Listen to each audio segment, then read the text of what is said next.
Well, greetings everyone, and welcome once again to another Wednesday night right here at the crib. I see some not so familiar faces, and I see some familiar faces here. So let's get right into the show here. I see Bo. Bo, how are you doing tonight, man? How's it going? Oh man, it's been a while. How's everything going? Good. Yeah, it's been crazy. It was covering.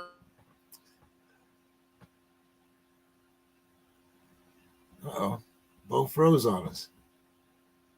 Mhm. I see Demetrius is here. What's Come going on, on, bro. man? And Come then on, bro. also we have a Bro, we local. lost you, buddy. Yeah, I think he's back. You back, Bo? Yep. Now I'm back. Okay. Good to see you, man. It's been a while. Yeah. No, it definitely has. What I started to say before my computer froze up is I was covering our local arena football team, and so it tied up my Wednesdays. Their season just ended, and then right now I'm also covering our local 15U flag football team that is going to be headed to Canton, Ohio for the NFL flag football championship. Oh, that's Oh awesome. man, see, Yeah. any mention of Ohio and the NFL can the big doings down there in Canton. We always what is it the Hall of Fame game, first game of the season. Yep. Yeah, Yep. yeah. So, and of course Dave is here. What's going on, Dave? Hey, how's Hey. it going? Yeah, glad to be back. Nice to see Yes. Demetrius and Bo. Good to see you, The Dave. question is if Demetrius is here, No, is he's not Mr. showing. Anthony Oh, coming? Scott ain't showing up. Scott don't want none of this smoke. Right. I think your ears might have been itching, Demetrius. You've been stressed the last couple. He always talks heavy when I'm not. He No, checks no, this this is what is he a does. general discussion. There might be a plan up for you. So Okay. now of course he has to pick on Reggie because Kirk Cousins is in Atlanta. I think what he does is he starts watching the show. He's watching right now. And then he sees that I'm here and he's like, forget it. And he goes and does something else. And I'm not trying to get that tonight. Oh man, hey, but glad to have you guys here, man. It's always a good time when you guys get on the show. Don will be back next week. Don and Dave are world travelers. Dave, I think you said you were getting ready to go on another trip too, aren't you? Yeah. So I'll be on next week, but then I think after that I'll be out for a few weeks because I'm going to be on a cruise, and then after the cruise, then I'm coming up to Pittsburgh, and then I'll be in the middle of training camp. Okay. I, Nice life. I think when I went on my shakedown cruise when I was in the Navy Reserve, kind of washed me away from cruises. Much easier to jump out of a full airplane. I'm telling you, Yes. just step out and you're there. It's one of my favorite things to do. So, guys, we have a lot of things to cover tonight. I'm glad Demetrius is here. I'm sure we're going to hear about some baseball. Right. And Bo, we haven't had a chance to talk about the Seahawks in quite some time. So we're also going to do that. But in I mean, we got to mention the Mariners, right? Oh, of course. Nothing like a team that leads their division with the worst batting average in the league. I believe the term smoke and mirrors might come up at some point. Worse batting average than the Pirates, man. That's Worse than an the Sox. It's- Worse than the Sox. That's saying a lot. yeah, And like significantly worse. That's the worst part. It's like there you go. 20 points below the Sox. Division winners, division leaders. Yeah. But I want to talk about this situation with the Olympics. We have a convicted rapist, Stephen Vanderveer, and he's been selected by the Dutch volleyball team to be a participant. beach volleyball at that. Yeah. Now, this man has been convicted of sexually assaulting a 12-year-old girl when he was 19. So the IOC has the right to either issue an invitation or to withdraw an invitation before or during the Olympics. Guys, what do you think about a convicted rapist in the Olympic Village? I mean, you have a lot of young women there. I mean, your volleyball teams, your gymnastic teams, track. I mean, what say you guys? Maybe it's just me. Dave. Yeah. Well, he's married now, I think, to a German volleyball player.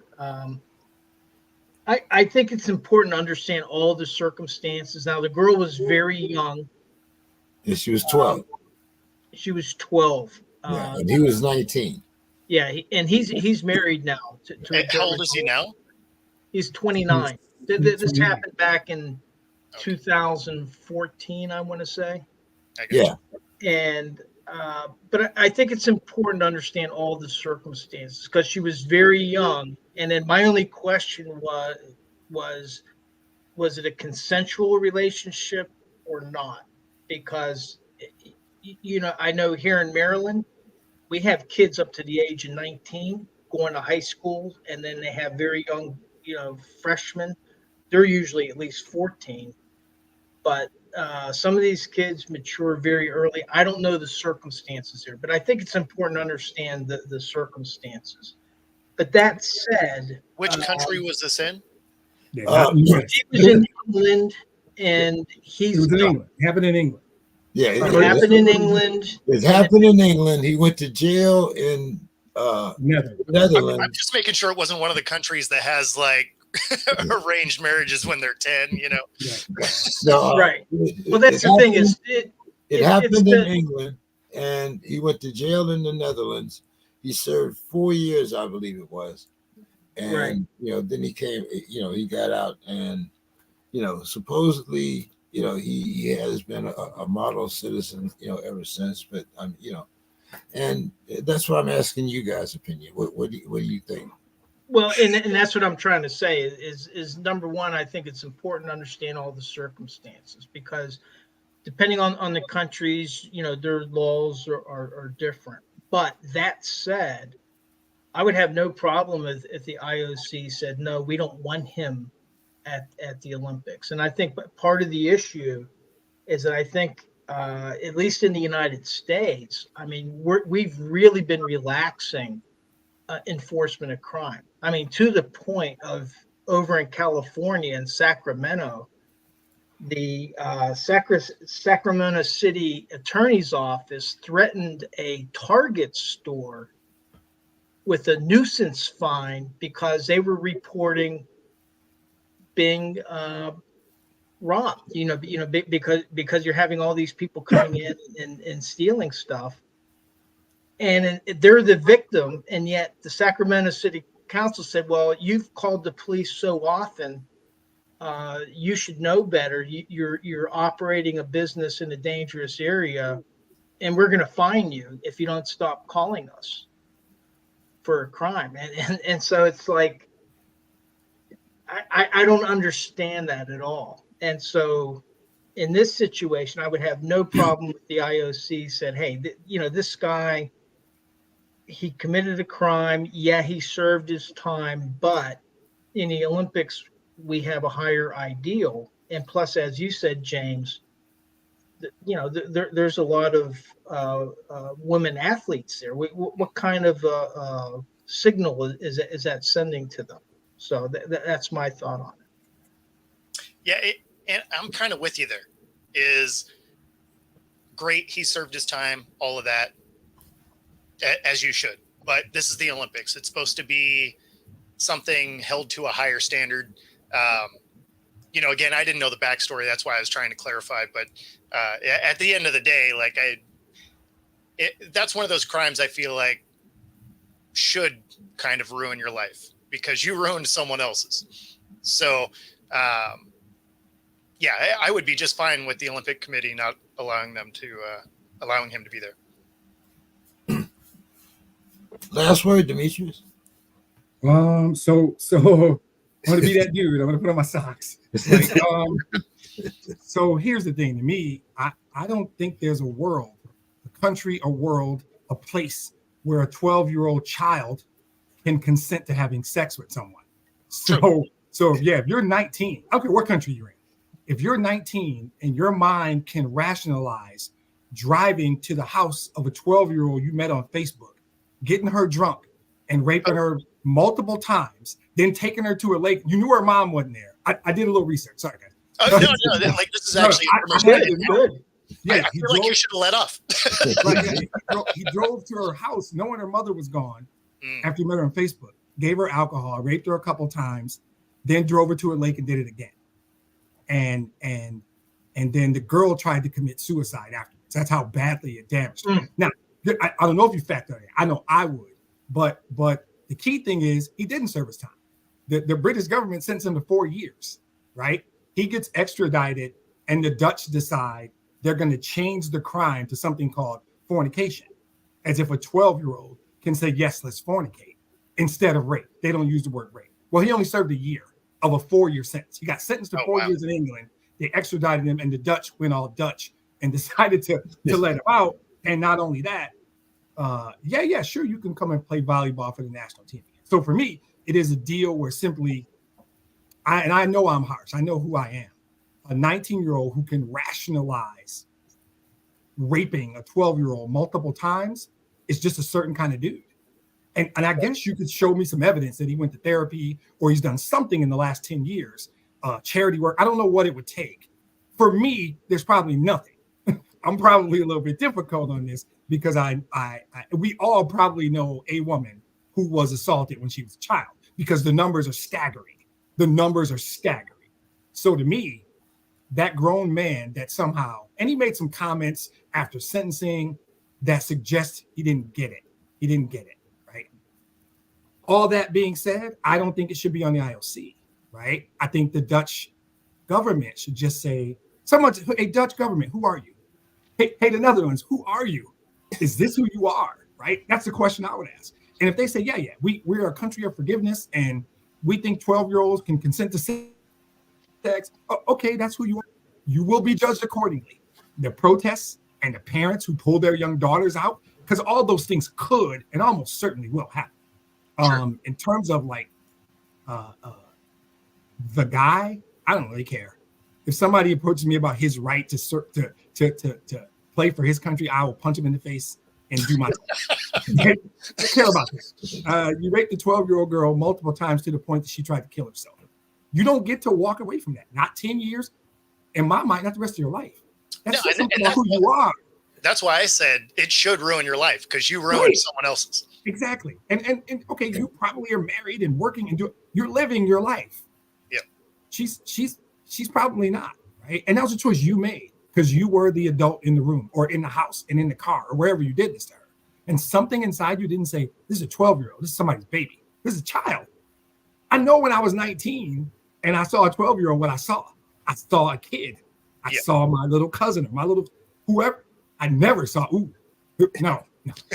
Yeah. That just shouldn't be possible. And if it is, and if you're that dude, even if the Dutch government says it's all good, now the IOC does have a right. And I think if push comes to shove, the IOC will do that. I think in a perfect world, the Dutch National Committee or whatever they're called would just do the obvious and right thing. But I don't know. I don't mean to disparage the Dutch, by the way. They selected him to the team. So the Dutch, right. In a way, they've already made their statement. It sounds like it, right? And I'm like, okay, if that's who you are. So it's probably a small group of Dutch people in a meeting made this decision. I'm not disparaging the whole country of the Netherlands. I don't mean to do that. So. Yeah. But I mean, hey, I'm not disparaging West Virginia, but even in West Virginia, the age of consent is 13. So see, that's yeah. But the problem is it's not. I mean, here it's not even being enforced. I mean, we had a situation at a high school in Maryland. 19-year-old kid had sex with a 14-year-old girl, and then the state of Maryland or the I don't know if it was the state or the county, but they decided not to prosecute. And it was like, how could she consent? I just, and I think that if you're 19 years old and you can rationalize that in your mind, set aside the law. I think you need help. I think you might want to reevaluate how you make decisions. But yeah. All right, guys, let's talk a little baseball here. So go ahead, Bo. I'm going to let you start out here. It's been a while. What's going on out there? Is that the Western? It's not Western Division? What is that? Yeah, it's the West. Okay. And they're somehow keeping the Astros at bay, mostly because the Astros have figured out that they can't pitch as middle relief. But, the Mariners still have a 2-game lead here. What's amazing is how bad the batting is. And it creates it makes you feel really good about their pitching, right? Kind of reminds me of those Atlanta Braves years where their pitching was just unreal, but they couldn't get anybody to hit anything. That is the state of the Mariners right now. And it's good enough to lead their division at the moment. But, if history tells us anything, that's not going to be enough unless they, at the trade deadline, go get some bats. But, going into this year, it looked like it was going to be a bad year for him anyway, because they end up getting rid of some bats, guys like Kelnick that, he's only 24. It wasn't a great year last year, but he played better the year before. They didn't really give him an opportunity to come back. They ship him off. He's playing for the Braves now. And he, by himself, has a better batting average, better OPS, better slugging percentage than any batter on the Mariners currently. And he's the leadoff batter for a playoff team. So it's not like he's on some terrible team either. So unfortunately, the Mariners actively in the offseason got worse. Somehow are leading this division. But, man, as a Mariners fan, you don't feel good about it.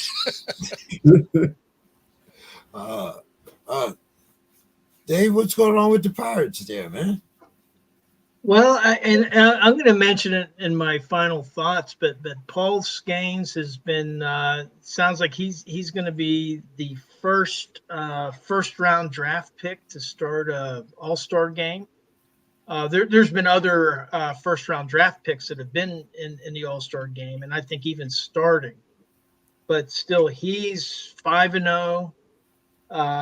He's only pitched 59 innings. He has 78 strikeouts in those 59 innings, only 12 walks, a 2.21 ERA, and it's bringing fans back to the park. The problem Mitch Keller, I think, is 10-5. But what's hurting the Pirates are the bats. They're just not supporting their pitching. Skenes has the nastiest stuff in baseball, by the way. For the record, if you get a chance to watch that kid pitch, he's filthy. Just scary how good he is. Tigers are similar situation. We got a kid named Tarek Skubal who's pitching lights out, and we can't hit the ball. We're in the process of trying to give away one to the Guardians right now. So, but no, they're what I thought they were. They're a young team with some good young players growing. I think we're doing a round table on our favorite teams, right? I wasn't sure, but yeah, the Tigers are who they are. Middle of the pack, need some hitting, young players getting back. By the way, did we skip Sue's Corner, or was the Olympic thing Sue's Corner? No, we're still gonna do Sue's Corner. Okay, all right. I was looking for it. Sorry. So yeah, I'm good on the Tigers are about what I thought they were. They're streaky and they don't hit well. No, they score in bunches. They dropped 9 last night and they scored 1 the day before. Lost the game, they scored 9-8, and they won the game 1-0 the day before. That's my they get them in bunches and you can never count. 5-4 right now, 1 strike away, and we'll see what happens tonight. So kind of sounds like my Yankees. But hey, you guys are on a slide too. What, you're 3-7 in the last 10? Yeah, vicious. Yeah. You got Hal going to the games. You know it's bad when Hal's in the building. Never good. But before we get to Sue's Corner, there is one thing that I would like to address, because once again, I'm going to show my age. Like, I used to love it when, like you had Ricky Henderson or Maury Wills, or, you had those guys on the base path, and you knew that somebody's going to try that pitcher. Boy, you knew that one of these guys is going to try it.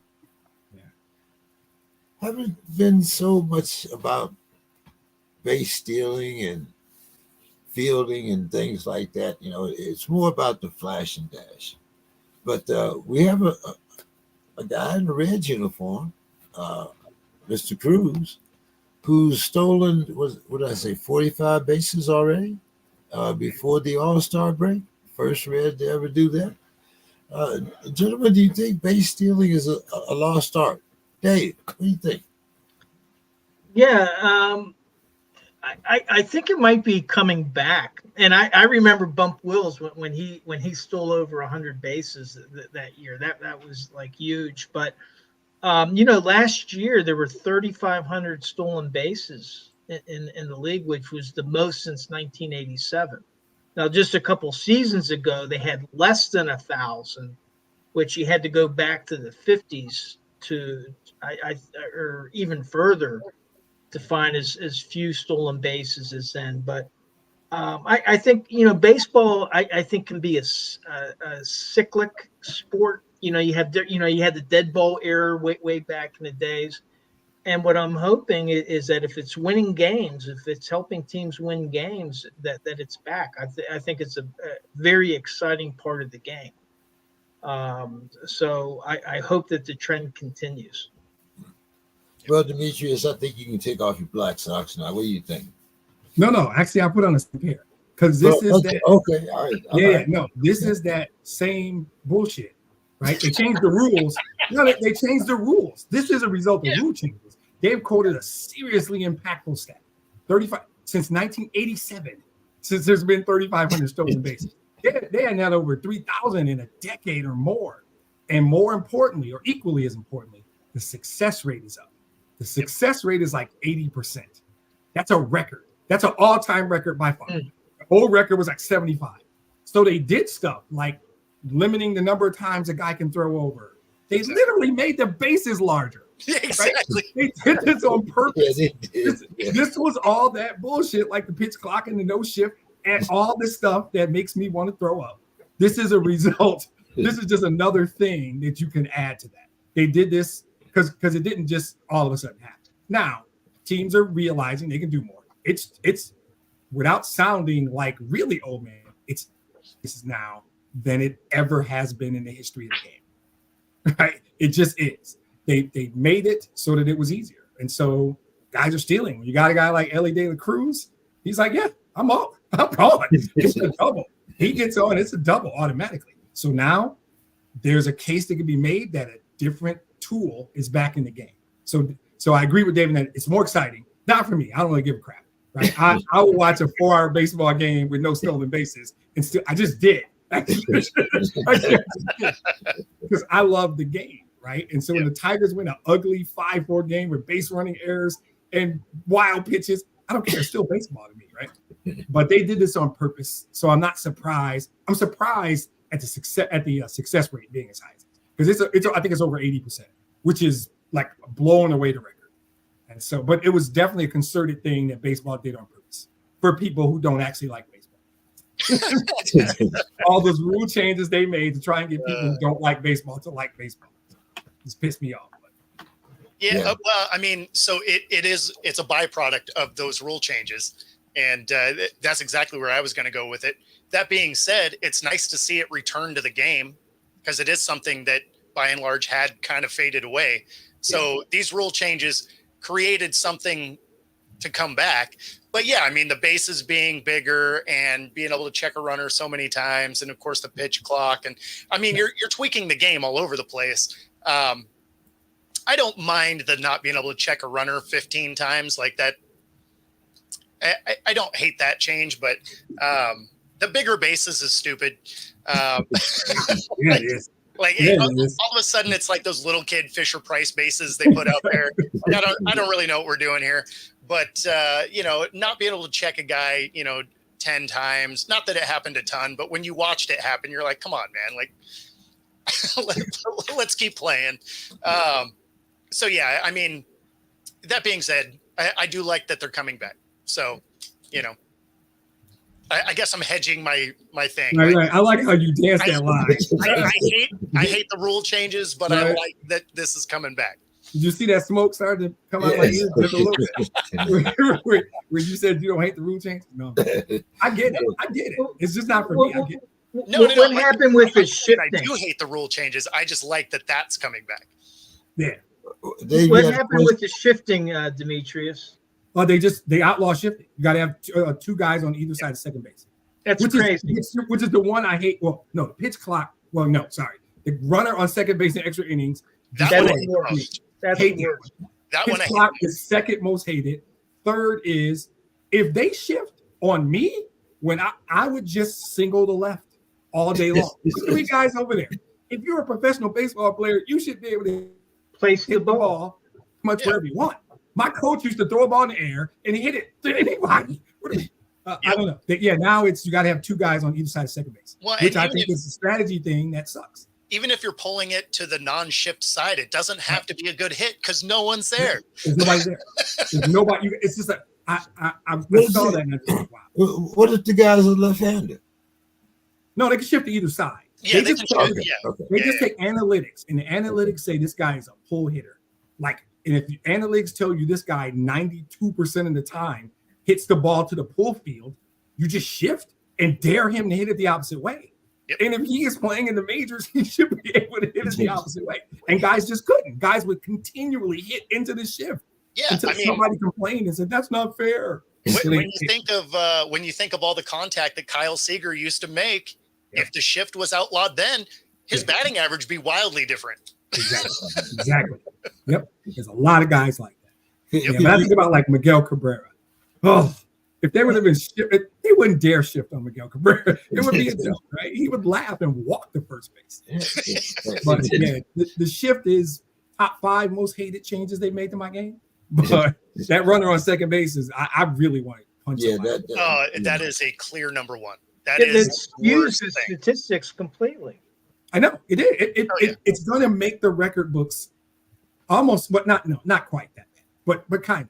But it doesn't serve a purpose other than this nebulous term they came up with called pace of play. Well, you know who doesn't have a problem with pace of play and never has? Baseball fans. Baseball. It's media and TV guys and the networks that want you to put your game in this 3-hour window so they can show reruns of Seinfeld on time. That's the dumb reason they're doing this stuff. That's why it drives me nuts. Pace of play is something that people who don't like baseball made up to explain why they don't like baseball. And the game decided, let's just change it and make them happy. And I'm over in the corner with 2 pairs of black socks going, it doesn't make sense. I've just never watched a baseball game and said, this is going on too long. I went in Cleveland, a 19-inning Tigers Cleveland game, 1 a.m. I had to work the next day. Didn't care. I stayed to the final. You just leave after that. You go get breakfast and you head to work. Like you don't even mess around. And the Tigers won the game, which was the point. Right? So that's the way it used to be. I mean, coming to work after, hey, didn't you have that on yesterday? Yeah, I remember showing up to work with a stamp on my wrist. Right? And if you're smart, you just warn your boss the day before. Yeah. Don't give me too much tomorrow. tomorrow ain't the day. I'm just saying. I'll make it up next week. Oh, well, on that light note, let's get Sue's corner before we head into some of this misery here. All right. So, and by the way, you missed Sue's corner about people pooping in the same river from last week. I feel like you should pull it up and redo it. So, Sue's corner for tonight. I'm still on the offbeat stories from the upcoming Olympics. This week's story is about the unlikely pairing of award-winning rapper Flavor Flav being a sponsor and public relations advocate for the U.S. women's water polo team. What? The 65-year-old rapper said that back in early May, his manager saw a social media post from Maggie Stevens, captain of the team, saying how they were thrilled to be going to the Olympics, but that it was a struggle financially for most of them on this not as popular sport with few sponsors. Flavor reached out and pledged $1,000 per player and then promised them all a cruise after the Olympics to celebrate their participation. Nice. He said he was learning a lot about the game and recently attended some of their practice matches, and he's going to the Olympics to watch them. Stevens can expect Flavor Flav to be the team's official hype man in Paris this summer. Flav said he has a lot to learn about the sport, but being able to see it being played at the highest level in person should help him out a bit. The team has won 3 gold medals and are favored to win their 4th. Flav said, I want to be their hype man while they go and win a 4th gold medal. Your boy Flavor Flav is going to be hyping them up. You ain't going to see me in the water, but you're going to see me around the water. I'm better at watching than being in the water. I'm going to try to be at as many games as I can.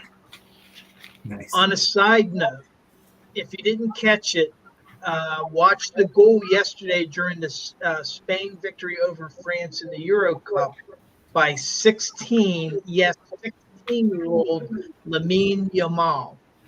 Yamal is now the youngest player to ever start a Champions League match, score in a La Liga match, and score in a Euros match. Side note, Yamal's parents from Barcelona won a raffle by UNICEF 16 years ago to be on a calendar with their current Barcelona soccer players. Guess who held them in the calendar?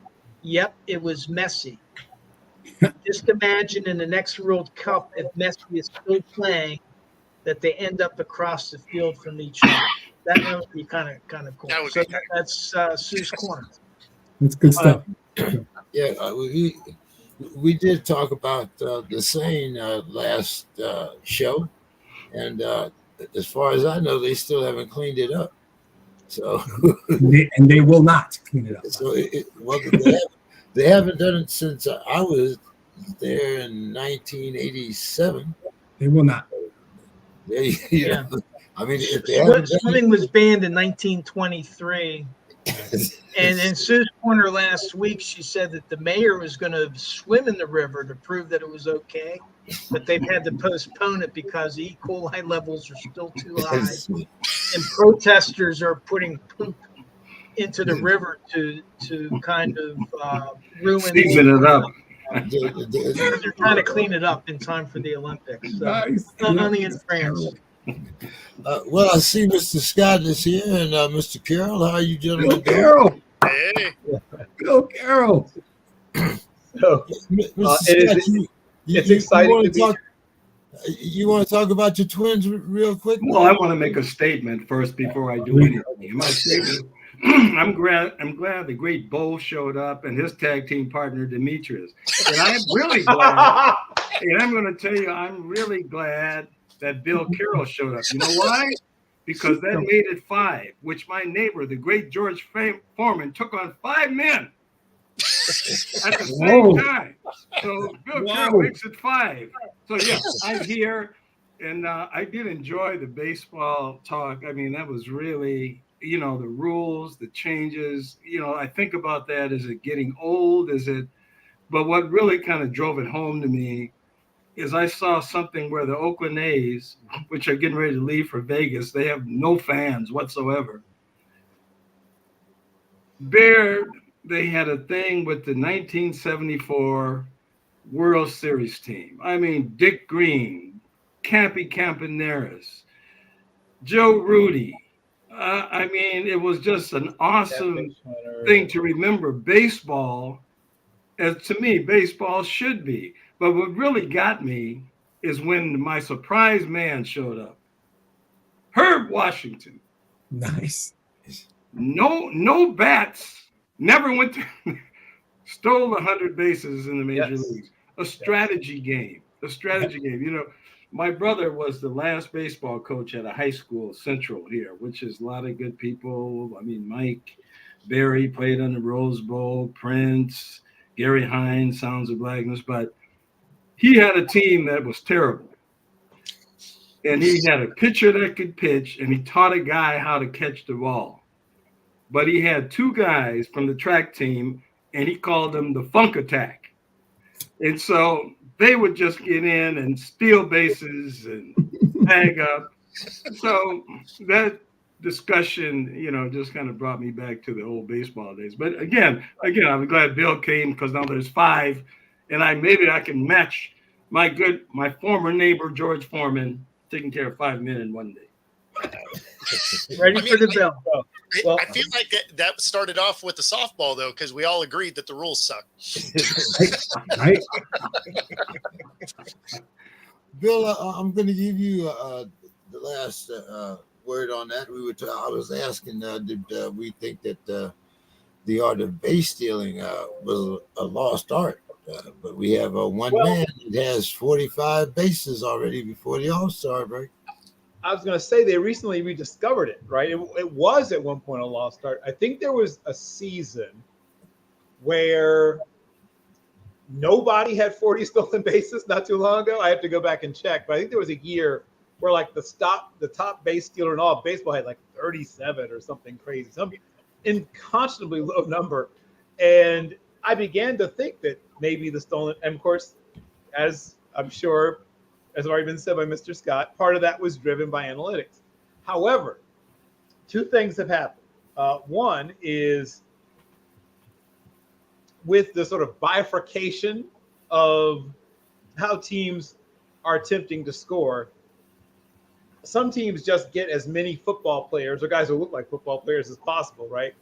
And they just mash, and they don't do anything else but mash. And it's either home runs or strikeouts, with the occasional double if you kind of get cheated a little bit or get jammed, right? And then, but now, refreshingly, there are some teams that have said, oh, wait, there's other ways to score. Who knew? And you've seen the return of the stolen base. I think Shohei Ohtani has 20, or maybe a little over 20, which would have been unthinkable not that long ago, that, you know, a true power hitter would steal bases. And then, you know, once again, he talked about his neighbors and friends. People remember that early in Dave Winfield's career, he was a threat to steal bases. A lot of the power hitters in previous eras, Mantle was a terrific base stealing threat. Yeah, you know, but So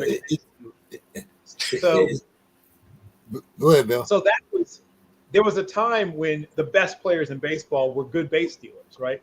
And then that stopped, where the best players in baseball, even if they were fast, Bryce Harper has always had good speed, but he's never been a great base stealer. So even fast players wouldn't steal bases for reasons that I never quite understood. You know, we saw this thing peak, right? You saw Maury Wills, you saw Lou Brock, and then Ricky Henderson. And then after Henderson and Reigns, it just went down, where, you know, for a while there, from the mid 60s to the, you know, early 90s, if you weren't in the 70, 80 base stealing range, you had no shot to take the title. And very often you need to be in the hundreds. I mean, Ricky hit 130, obviously, once. And then we got to, like I said, I think it was just a few years ago, somebody can hopefully confirm this, nobody had 40 one year, I believe, which just boggled my mind. But now it's back. Yeah. I'm super excited. It was the thing I was best at when I played. I was a pretty good base stealer, and I was, you know, played a little corner outfield, but I had a weak arm, so mostly I played second base. But oh yeah, I mean, I'm a scout. I can diagnose. I can spot things. I didn't have a great. I had two things working for me. A really good sense of the strike zone. I was, you know, nimble in the field, and I could steal bases. I could always steal bases. And it saddened me to, like I said, to see it sort of go away. Sounds like what I would call a Punch and Judy. Well, right. Yes, I did not have much power, but because of the emphasis on catchers that hit as opposed to catchers who catch, now it's brought back to stolen base. There are so many catchers who are daily catchers, who are starting catchers, who are not good at holding runners or throwing runners out, that they're basically telling you steal bases. Go back to stealing bases. The chances are now in your favor. So I'm thrilled to see it back. And now the analytic focus and view of it has begun to shift as the success percentages have begun to improve for the top base stealers again.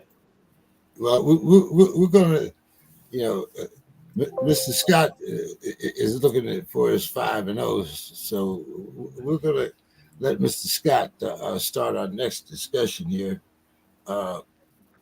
And I actually made this question up, and you'll see for Mr. Scott. Okay, Mr. Scott, on an Olympic team that features Take My Talents, a Splash Brother, and KD, Timberwolves guard Anthony says he's the number one option.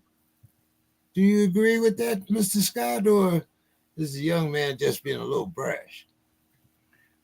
Well, I mean, look at his body of work. I mean, he's taken this team to the cusp of the championship. He is the new force of the league. Should he take a back seat to those? I mean, KD, good player, but, hasn't lived up to a lot of the hype. Steph Curry, great player, but seems to be on the downswing with his team. So the fact that he's coming out and saying these things, well, let him prove it.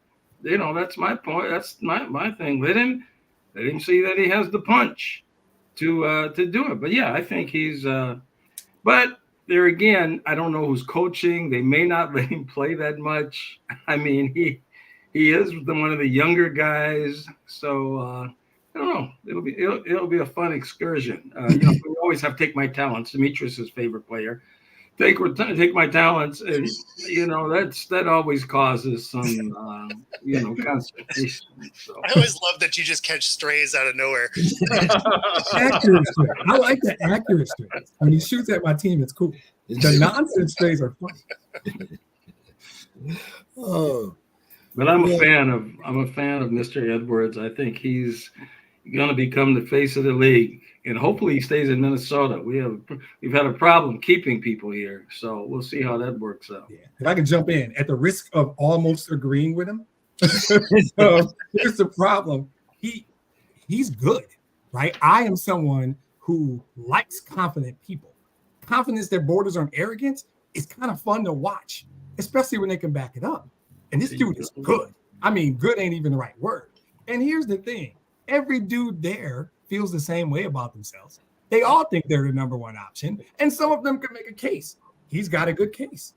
If you exactly. tell me he's like Muhammad said, it ain't right. Bragging if you can do it. If you can back it up, right? Exactly. He is a great player. He deserves to talk whatever. I don't even think he's talking trash. I think that's a dude who knows how good he is. And nowadays, these kids that don't wear black socks like me, they have this thing called a brand.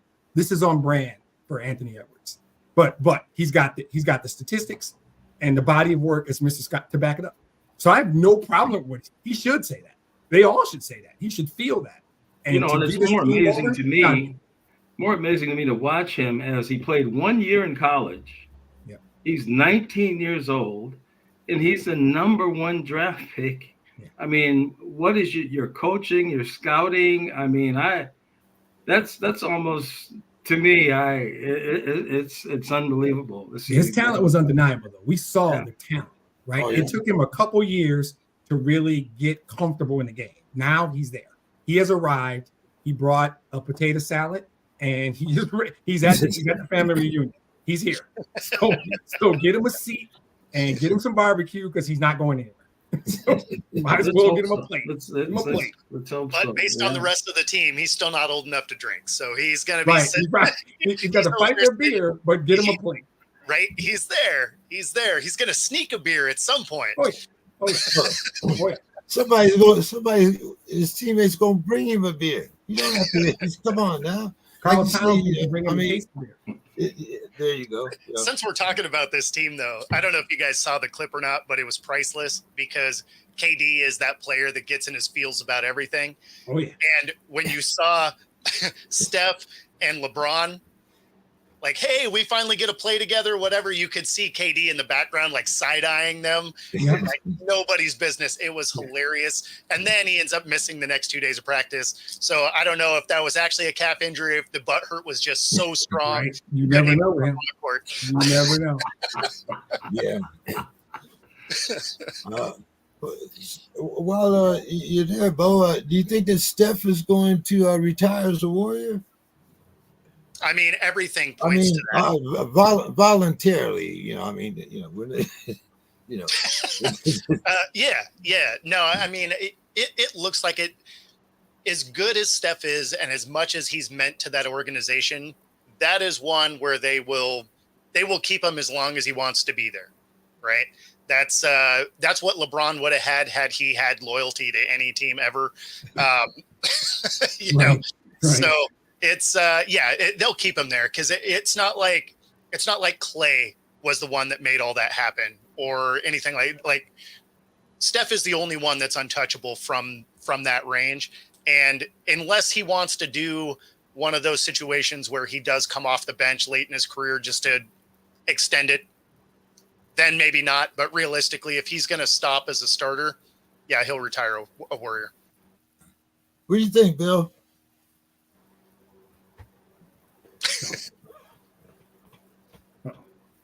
Where is he? He's there. Bill, He what do you froze think? up. He froze up for a sec. Yeah, I don't think he hurts. Can you hear us, Bill? What do you think about Steph retiring as a Warrior? He says he can hear us. We Is just that a can't hear question him. for There you go. You.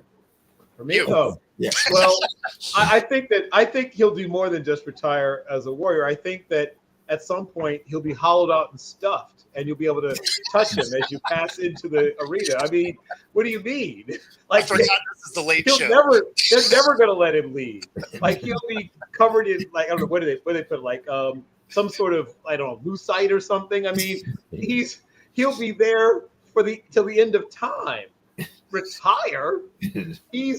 Your great grandchildren will be posing with his carcass. What are you talking about? I'm gonna, you know what? I'm gonna jump in and disagree. This is how the business. I'm sorry, David. I tend to think you don't care that much about the NBA, so I just jumped in. Sorry. All right. So this is how the business of basketball actually works. He's got 2 years left on the contract. Fast forward to mid-February 2026. He's on the last year, what we like to call an expiring contract. And there's going to be a team who thinks they're a shooter away. And they're going to throw a boatload at Golden State. And Golden State's going to say, this guy is approaching 40. Now, because of what he does, he might play well into his 40s. But somebody a year from February at the trade deadline is going to say, we're Steph Curry away from winning a championship.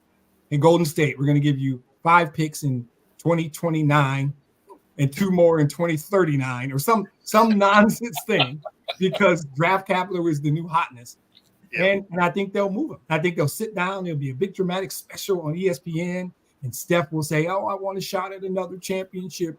And they're going to call him a ring chaser and he won't care. And then he'll probably re-sign with the Warriors 3 months later. That's how the business of basketball works. If somebody is there in February 26th, his expiring contract, the way the salary cap works in that league, will be appealing to some team. And if they offer Golden State enough capital, they'll do it. And he'll understand. And if it's the right team and he's got a shot to win a ring, he'll endorse it. So, yeah, I don't think he finishes his award. I think they bled that turnip pretty well. They got a lot out of it. And at this point, if you can get something for him and he's 38, 39, I think you do it. I think he gets a shot at a ring.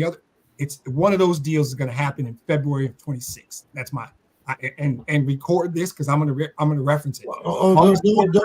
February 26th. I'm gonna be see like, that hey, thing up remember I said this? Can't you bookmark it while you're on screen? Oh, well, all right, guys. Let's talk. Yeah, sure, buddy. Get used to eating. What do they call it? Hot plate? Is that not hot? What's it called? Hot dish. Get used to eating hot dish. Dave, I think I'm gonna start with you on this since you missed all the basketball talk. The University of Georgia has recruited a 6'11" ex-basketball player as an offensive tackle. What do you think there, Dave? I don't understand what the big deal is. I mean, it's you got guys like Jimmy Graham, Donovan McNabb, Julius Peppers, all former basketball players that were pretty good football players. And I guess what's happening now is that young athletes, when they find that they're good in a sport, they're starting to specialize much earlier in their career, even as early as when they're like 9 or 10 years old. You know, there's kids that play baseball year round and don't play any other sports. And back when I was a kid, I mean, it was all about the 3 sports stars. And so to me, it wasn't unusual. We had a great basketball player that played football and vice versa. So I think it's good. I mean, you know, you've seen a number of basketball players succeed at tight end. Offensive tackles is not a stretch because, you know, they got the body that they can fill in. He'll probably build up some girth. But I kind of go back, you know, like Joe Namath. A lot of people said when he was growing up, he was a football, basketball, and baseball star. A lot of people said basketball was his best sport. And so to me, it's like a good athlete is a good athlete, and we'll see how this kid does. But I think it's just a matter of filling out his body, you know, because it's a different requirement for these offensive tackles. You know, a lot of them beef up, and then you see them after they retire, like Marquise Pouncey. You can't even recognize him now. You know, he was up over 300 pounds, and now he's probably, 220, 230, and he's he he's literally just looks like he plays in a jam band. Yeah, but a 6'11" tackle. I mean, well, you've had some big guys. You had the guy from the Ravens that was like I don't think there have been any linemen 7 feet tall. No, the Lions have a 6'10" offensive tackle right now. Yeah, they have some very tall tackles. 6'10" and a half. And by the way, this kid is not basketball 6'11". He weighs 340 pounds. Yeah, he is football 6'11". Yeah, exactly. He's already filled out. He's not small. I think the reason that they want this is for the length. That they want those long arms. Yeah. Because now the offensive linemen are allowed to use their arms. Yeah, but how tall is your quarterback now? Exactly. How tall is your quarterback? See, that's why I want to see him as a defensive tackle. Let's block some stuff. Yeah. But he can report eligible. The Lions report Dan Skipper, even though the refs in Dallas don't care. Dan Skipper reports eligible 3 or 4 times a game. He's over 6'10". He can catch the ball. He can line up a tight end. These guys are versatile. He's athletic. To Dave's point, if he's an athlete, they can find a way. 6'11", 340, they'll find somewhere on the football. I mean, if he can do it. 340 is big.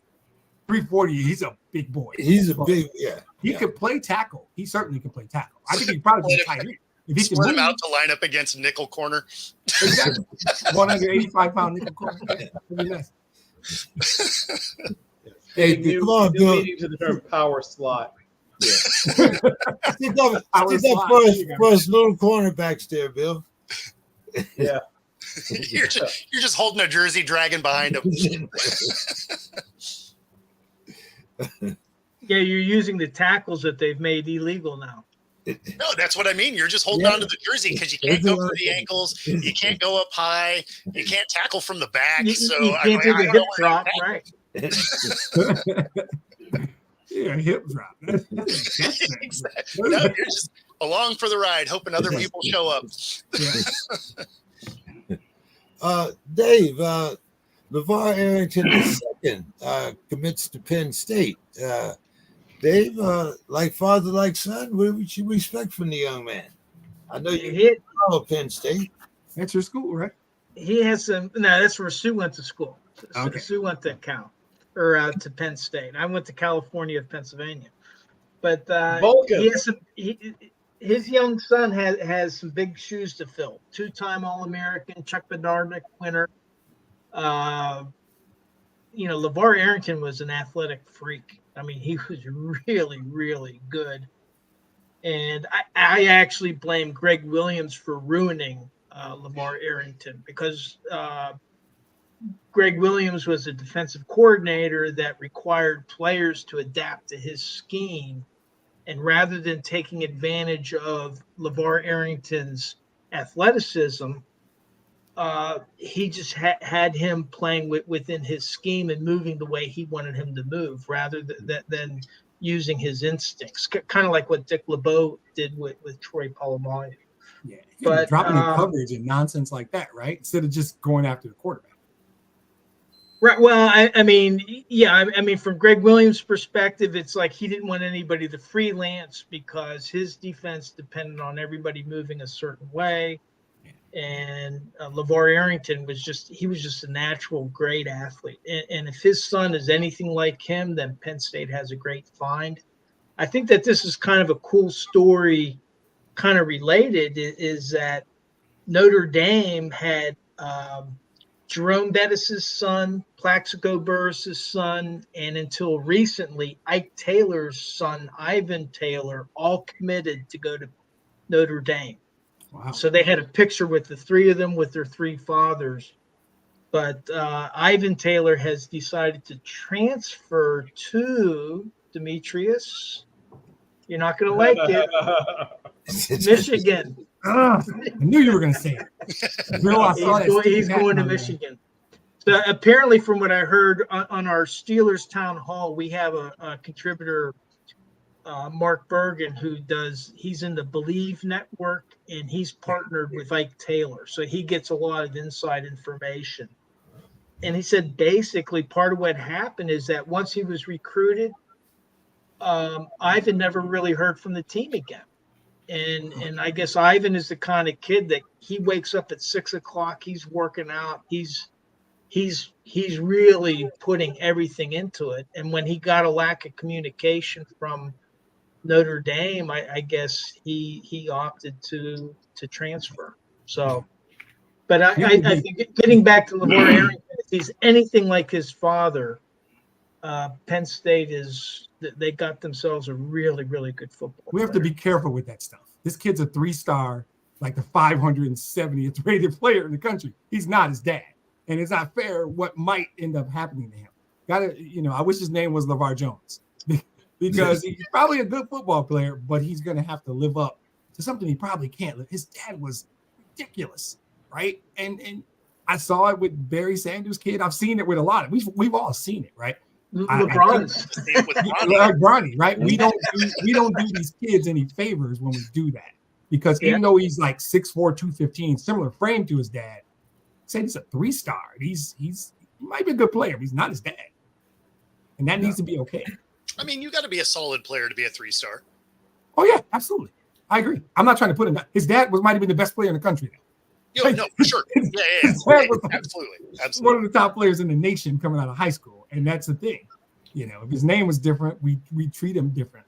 When my son played AAU basketball, Kevin McHale worked for the Timberwolves, and he'd come to all the games. And so we were talking to him, and he was so approachable. I mean, he'd give you autographs and sit there and just shoot the bull with you. And so one of the guys said, how's your son doing? And he says, well, he's playing basketball. And the guy says, I think he should play hockey. I think he'd be a better hockey. Yeah. I mean, it's Kevin McHale, So. I mean, imagine, like you go past the trophy case and, there's your father's on this trophy and this ribbon, and I mean, World champions. yeah. So, you have to wonder how big that burden is to bear. Yeah. So let's talk a little NFL now. I'm going to start with you here, Bo. Bo, do you believe that the fans will give Tua a contract before week 1? And will Tua be a $55 million quarterback? I mean, I didn't say 60. That's such a tough one. I mean, what? Goff ends up with 55, right? Kind of. If you look at it in a certain way, yes. It's not really true. Goff's really around 49.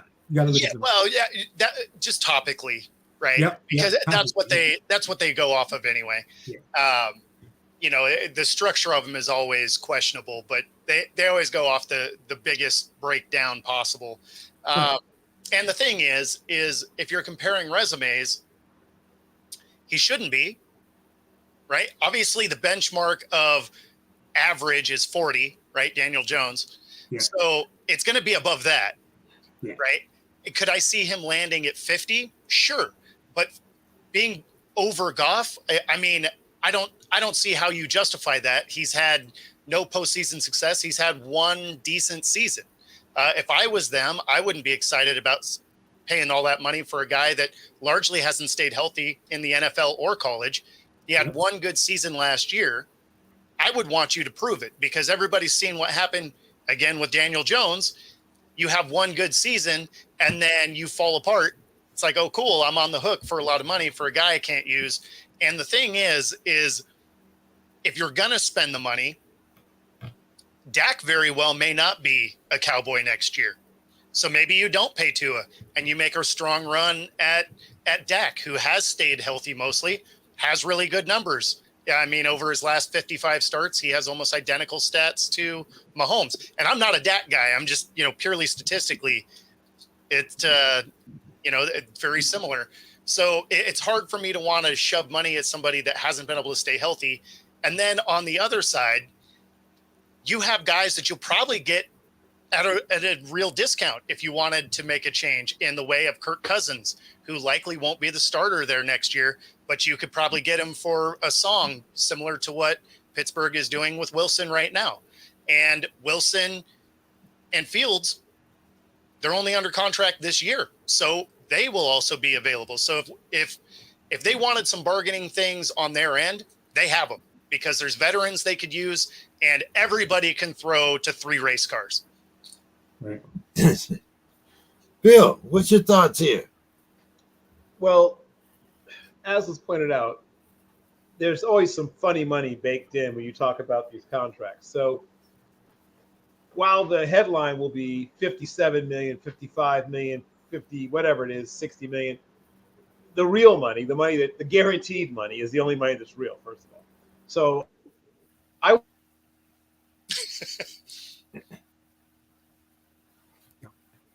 He's probably making a good point, though. I know. He's saying great stuff. He's saying really good stuff. It's riveting. No, I'm not patient. I'm going to jump in. I'm giving him a couple more seconds, and I'm jumping in. Yeah, I think you can go ahead, Demetrius. Right, cool. Here's the deal. So here's the deal. It's really sort of the next guy up thing, but I think that what it really is do you love your guy or do you not love your guy? If you love your guy and you think he's the guy, pay him the money and deal with it. His number, to Bo's point, I agree. I don't think he's Goff. I think his number is right around 50, 49, 50. It'll be 4 years, a little under 200, something like that. Yep. That's the going rate. That's what you pay that guy. Now, if you don't love him, to Bo's other point, there'll be somebody next year because there's somebody every year, right? Every year there's somebody, whether it's a vet who's still got some time left or somebody's backup. There's always a Gardner Minshew. Every year there's a Gardner Minshew. There's a Derek Carr. There's a Jimmy Garoppolo. We got a list of them. So if you don't love him, or there's a Dak, if you want to cut the check. If you don't love him, just let him play it out and deal with it. If you do love him, cut the check because it's just going to get more expensive if you wait. Yep. Franchising, that's nonsense. Cripples your cap, that's a horrible idea. Just pay him $50 million, give him 4 years, see what happens. Well, and that's always a morale killer anyway.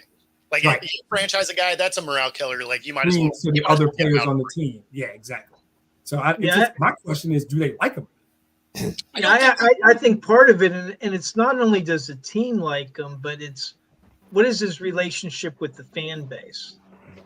Exactly. And so if he's a guy that's a big draw to the team, then probably the team wants to sign him. I mean, the fan base is a little split on him because you got to remember the year that they brought him in, Fitzpatrick was killing it, and they were en route to a playoff run, and then they bring Tua in and tanks it, and then proceeds to get hurt. So the fan base isn't exactly over the top for him either. Yeah, but I mean, last year he completed a full season. I mean, his trending is going in the right direction. Yes. Yeah. He was hurt early. Now he's starting to produce, and part of it, again, I would still say, what does the fan base think, and that could impact the decision making on the Dolphins' part. I would never let the fans run my team. I know. And the thing is like with the 50 or 55 million, the cap is growing every year. Every year. And so 50 million may or 55 million may sound a lot right now. 2 years from now, we're probably talking 60 or 65 million. That's why I said week 1. Bill, you want to finish your point? You seem to be back. So to finish my point, I'm more interested in the structure of the contract than whatever the headline value number is, which is, gets lots of people talking on shows like this one and shows on the 3 and 4 letter networks. But how much of that is tabbed to things like production or, playoff, making the playoffs or making the Pro Bowl or starting a certain number of games. So I have a feeling that he might end up being one of the top 5 or 4 or 3 or whatever the number is paid quarterbacks, but I'm willing to bet he will not be getting 100%, 90%, or even 80% of it guaranteed. I'm willing to bet the percentage of the money that's guaranteed is probably in the 60 to 66, 67% guaranteed, with the rest of it being funny money. That's what I'm guessing. And so it better have a second year out. Yeah. That way, if he gets blown up this next year, you can be like, we'll eat 1 year. See you later. Yeah, I think their situation is a little unique, though, because a smart man once said, anybody can throw the 3 race cars. There you go. I think they're honest in the rule. Anybody can throw the 3 race cars. I fundamentally agree with that theory. Yeah. Well, I'm going to steal that one too. So let's see. Who do I want to? Mr. Scott, I'm going to throw this one at you. Which team, with the quarterback returning from injury, has a better shot of going deep in the AFC playoff? Joe Burrow or ayahuasca? He knows who that is, right? You gave him the nickname. He probably. I don't say his name, so I can't say it. Ayahuasca is commonly known as Aaron Rodgers. That's why he wears green. Or a piece of shit in Michigan. That's why he wears green. Well, actually, the one, you didn't really mention his name is Mr. Massage. I think Mr. Massage is going to turn the corner. I really do. I think Mr. Massage is going to dig in, and they're going to rally. I really think so. I mean, as far as Rodgers, mentally, I'm not even sure where he's at. I mean, he hasn't shown up. He's older. He's coming off injuries. He hasn't shown any real interest in playing. You see the pyramids, man. Come on, study ancient history and stuff. No, I mean, no. I'm flying there though. I would bet more on Mr. Massage because I still think Stefanski's a good coach, and I think they're putting some players around him. And I think, hey, if it doesn't happen this year for him, he still can walk with his bag. So, I mean. Yeah. All right, we'll throw his name in the bag there, too. What do you think, Bo? Joe Burrow, ayahuasca, and now we have Mr. Massage. So are we talking team success or individual Yes. numbers? The question is team making a deep playoff run. And that's Well, in order for his team to make a good playoff run, it would have to depend on one of these three guys. Well, wouldn't it? so in that scenario, then I'm going to go with the team that has the better defense with the Jets, because you can have the final year of Green Bay Rodgers, which is average, but you saw a team that didn't have a quarterback at all be competitive because of how good that defense was. So I don't believe that Deshaun has anything left. I've never gotten better at something that I haven't done in a couple of years. So, I mean, he takes 2 years off between holding out and a suspension and then promptly gets hurt. He comes back, plays a few games, his one good game, he gets hurt again. I mean, he just hasn't had a lot of football, so I don't think he's going to be great. And then Burrow, statistically, he might do all right. I don't love his defense.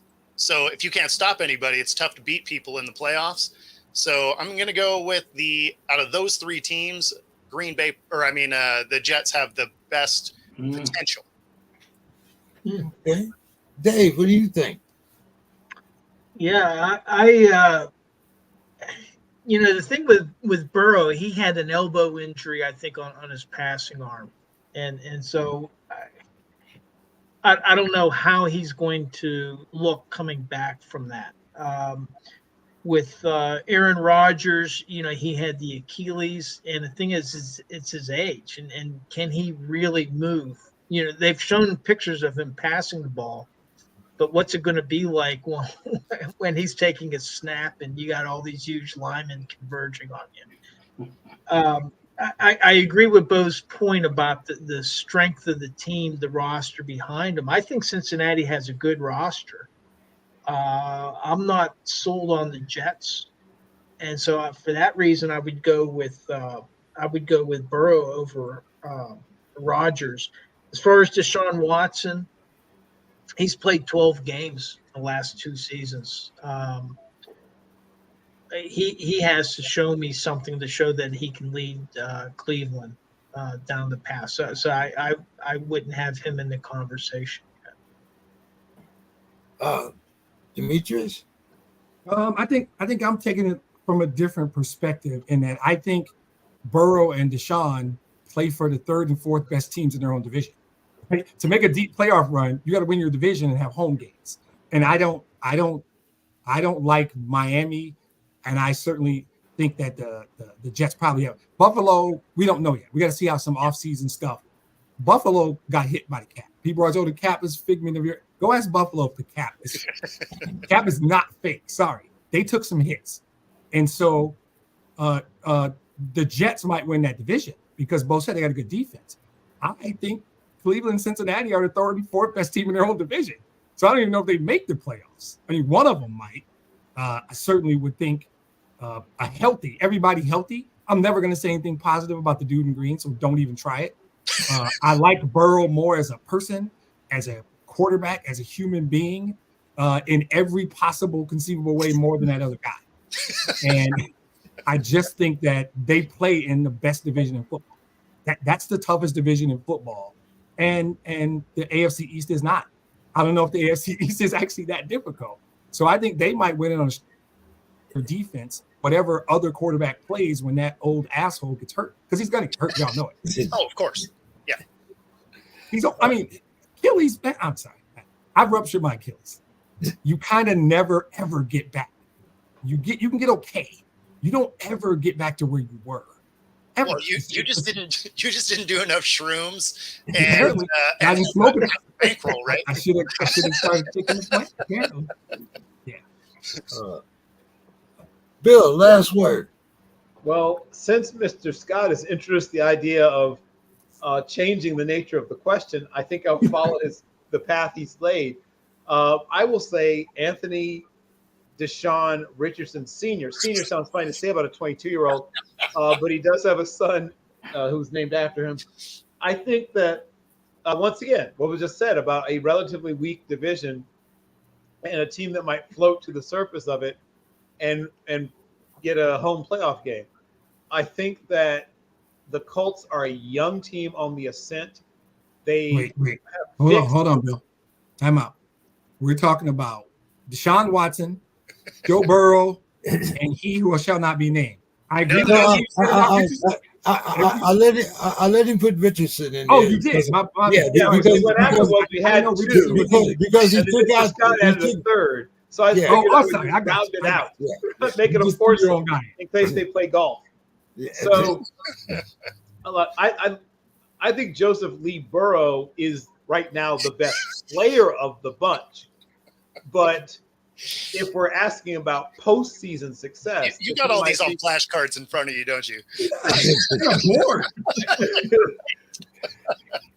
You don't need flashcards if you study these people's lives the way I do. But I've known about where his father's coached. It's a sickness. But Anthony Deshaun Richardson Sr. is the one whose situation is the one that gives you the best path to the postseason. And that is a young team. We just talked about the salary cap. The salary cap is that team's friend. They are a bunch of players who are between the ages of 27 and 22. Almost every good player on their team is getting better. If he stays healthy, that's the only real question, right? He's realizing, oh, wait, I can't get away with this stuff at this level. If he's learned his lesson from his rookie year and stays healthy, this could be a team that wins 11, 12, 13 games, maybe even. It's a weak division. I think that the class of that division, and I think that they're almost, I won't say guaranteed a home playoff game. But if they're the team I think they are, they have a very good chance at a home playoff game. Okay. All right. Bo, I'm gonna let you talk about your favorite player. Since GM Joe Schoen said that this is the year for Daniel Jones to show that he's the Giants guy for the decade. For the decade. I was curious where this was going. Yeah, My favorite player. For the decade. Did you hear what I said there, Bo? For the decade, not for 2 or 3 years. For the decade. Joe, what the hell do you think about it? Joe's comments here. That's what he was. Am I supposed to take this seriously? Like, Hey, what he am I said really that. talking about right now? I just wrote it down, Joe. Bo, he said it. Did they go and find some monsters for that offensive line? Because I didn't recall them getting a whole lot better in that area. And as I recall, he had 3 different games with double-digit sacks where he looked like he was getting murdered. If you didn't make some wholesale changes to that line, which they did not, Neighbors isn't going to be enough. Hard to complete a lot of passes on your back. So no, I don't think this is the season of the decade or anything like that. I would be surprised if he is your starter at the end of the year. I would bet that Drew Lock can beat him out. Wow. Yeah, this is what in organizational leadership they call deflection of accountability. Yeah. This is Joe Schoen making a ridiculous, profound statement so that if, and let's just say when, Daniel Jones sucks, it's easier to make the move he has to make because it's going to be painful. Because I can tell you, signing John Runyon Jr. and Jermaine Illuminor is not going to get it done. It is. We know who Daniel Jones is. Yeah. He just, I mean, you drafted him and you paid him. This is deflection of accountability. Look, yeah. Nope, it's not going to work. And then he's going to cut him or release him, eat a bunch of money, mess up his cap, and he's going to be able to stand at the podium and say, we gave him every opportunity to show that he was the guy for the decade. That's what's so side note to this question for everybody or anybody that wants to answer it. What is the win total that gets Dable and the GM fired? I'm thinking it's 5. If they get 5 wins this year, everybody's on a bus out of New York. Clean house at 5. I'm not sure 6 won't get the house. 7 might get the house clean. A bad 7? Well, a bad 7, Dable's gone for sure, but the GM may not be. I'm saying everybody's on the same bus. I'm thinking No, 5. one. I don't think they can win 7 games. That's what I'm thinking as well. Yeah. Yeah. Dave, you want to jump in here? No, I agree with what folks are saying. I'm not sold on Daniel Jones, and basically it's the team. I mean, he doesn't have the team around him to succeed, and I think we talked about this the other week is who's going to go first, Dable or Daniel Jones, and they'll get a save carpool. And if it's in the season, then Dable will fire Jones. But if it's after the season, well, then they'll cut bait with Dable. Is what I think. If they have a losing season. Okay. Mr. Scott, Cam Newton says that the Ratbirds quarterback Lamar Jackson is the greatest dual threat in NFL history. You've been watching the NFL for a while, Mr. Scott. What do you think? Well, if he can win a Super Bowl, I might give him that. On the recency, I mean, there's not a whole lot of really dual threats that I can think of that were that, I guess maybe you could call Steve Young, winning Super Bowls as a dual threat. And my only problem with Steve Young is he thinks he was better than Joe Montana, which doesn't even make sense to me. I mean, that's how he learned to play the game. Well, Tell Owens says he was better than Jerry Rice. I mean, Randy Moss is Randy Moss is at the top of that game. So I mean, they can move those chess pieces around all they want, but Randy Moss tore up a defense. I mean, he broke a defense down. He's back there by himself, raising his hand. So, you would say Steve Young over? Well, I think of Lamar. They should do it this year. I mean, they done stole our best defensive player, Danielle Hunter. So we're not going to be any good. I don't think we're going to be any good. I really don't. What? So yeah, I'll get to that. I'll get to that. I've checked out some things, but yeah, Lamar, if he should be able to get the job done this year. He really should be able to see the mistake he made in those games, not doing his thing. I don't know what happened. I don't know if it was coaching. I don't know what. I mean, that playoff loss was coaching. There's no ifs, ands, or buts about that one. You do 6 actual running plays the entire game for a team that led the league in rushing. That's coaching. Yeah, tanking. Yeah. So, but the talent was there. The talent is there. He is the most dangerous dual threat in today's game, as far as I can see. And so, yeah, I'm expecting them to go all the way.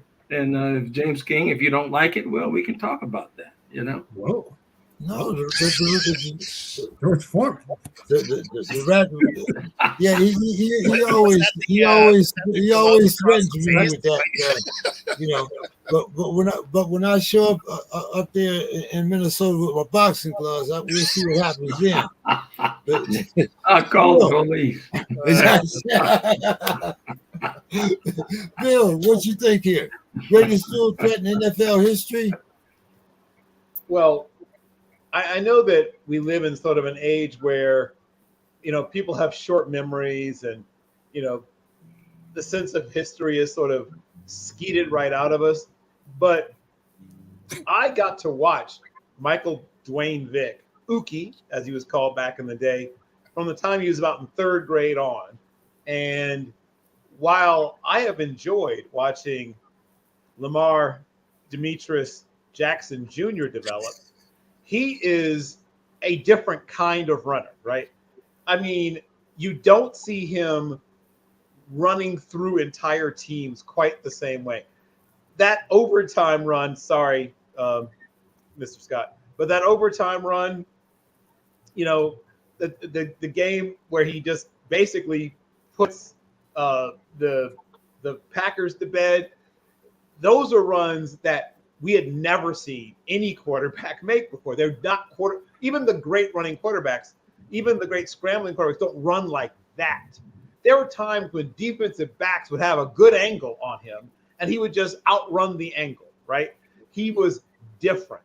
We're talking about a guy that ran probably sub 4.4, though I think he officially was down for like 4.44 or 4.43 at the combine. I had people who had timed him say that, that was on a slow track, right? The combine where they run, the track they're on now at the combine is significantly faster. This is the old slow track that people didn't like to run on. He was a 550-pound squat guy, right? Super iron hokey at Virginia Tech. This is what people are all 40.5-inch vertical leap. When people talk about great R1 athletes of all time, they need to mention Michael Dwayne Vick. Terrific baseball player, pretty darn good basketball player, but one of the great all-around natural athletes I've ever seen. And certainly Lamar's a really athletic guy, like a terrific athlete too, but not like that. He wouldn't dream of squatting 550 pounds. I guarantee you he can't jump 40.5 vertical inches straight from a standing start. He's not the same kind of athlete that Vick was. He's a great athlete, but not Michael Vick. So I don't think so. No, is my short answer. Demetrius. Yeah, so I got caught up on the term dual threat. By definition, it means both skill sets, right? So if you ask me, I hate so much agreeing with Mr. Scott. Steve Young is far, in my mind, 15 years, 30,000 plus yards passing. He's got over 200 touchdowns. Is Lamar a better runner than Steve Young? Probably. Lamar is not in Steve Young's class as a passer, though. That's the problem when you use the term dual threat. And he's got rings. Now, I could put on black socks and introduce you guys to a guy named Francis Tarkenton if I wanted to, right? I think there's a conversation there, and I'm not trying to suck up to Mr. Scott. Fran Tarkenton is what it is. 50,000 passing yards, 350 touchdowns. He had 30-something rushing touchdowns. But more of a scrambler. To me, that's the thing. He was a far superior passer, and he said dual threat. I would even contend John Elway might be a dual threat quarterback if you want to. And there's no question he's not John Elway. So to me, I immediately agree with everything Bill said about Michael Vick. He might be top 5 on my list. But I'm telling you, it starts with Steve Young for me. If you truly believe in dual threat, the term dual threat is real. Steve Young's at the top. Maybe Elway's at the top. If you go back and look at Fran Tarkenton, you can make a case. You can make a case. And I'm certain you can make a case for Michael Vick. So, yeah, my long answer is hell no. Put a cap on it, Dave. Well, I mean, I would say currently LeVar is probably the best dual threat out there. Another quarterback I would add to the conversation, maybe didn't have the postseason success of like Steve Young, but is Randall Cunningham. His athleticism was just unbelievable. Great.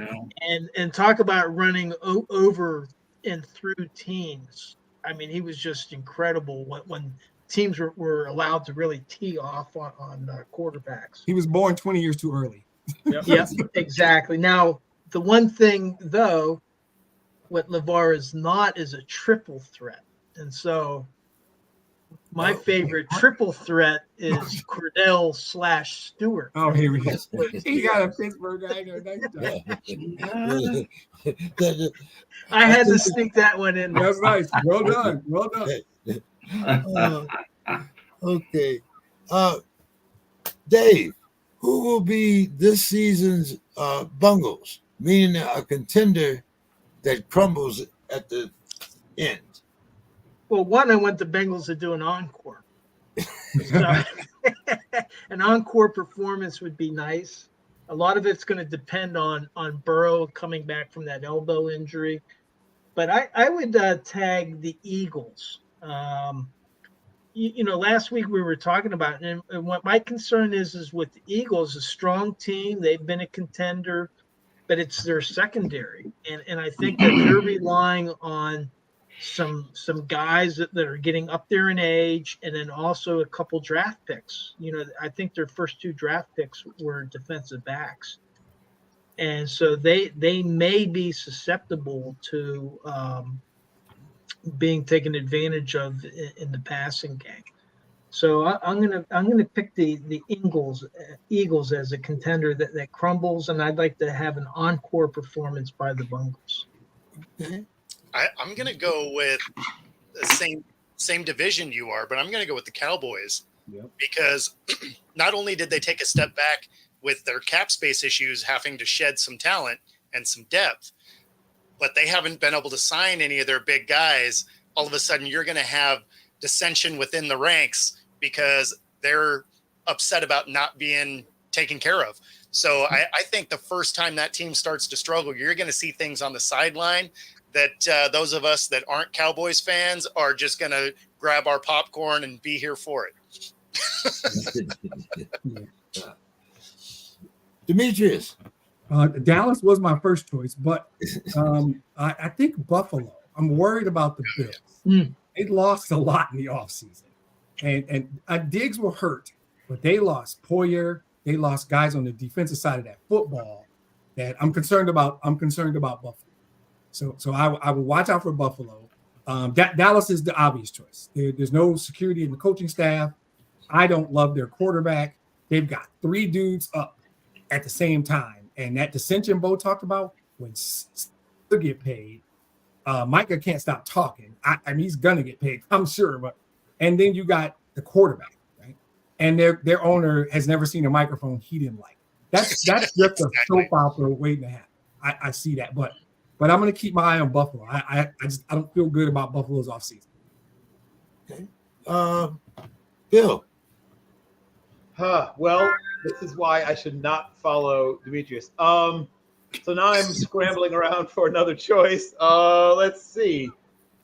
Well, I guess I could say that I agree with the last two. I mean, Dallas is almost too easy. Like, if they are like the dictionary definition of a team that's just waiting to fly apart at the seams.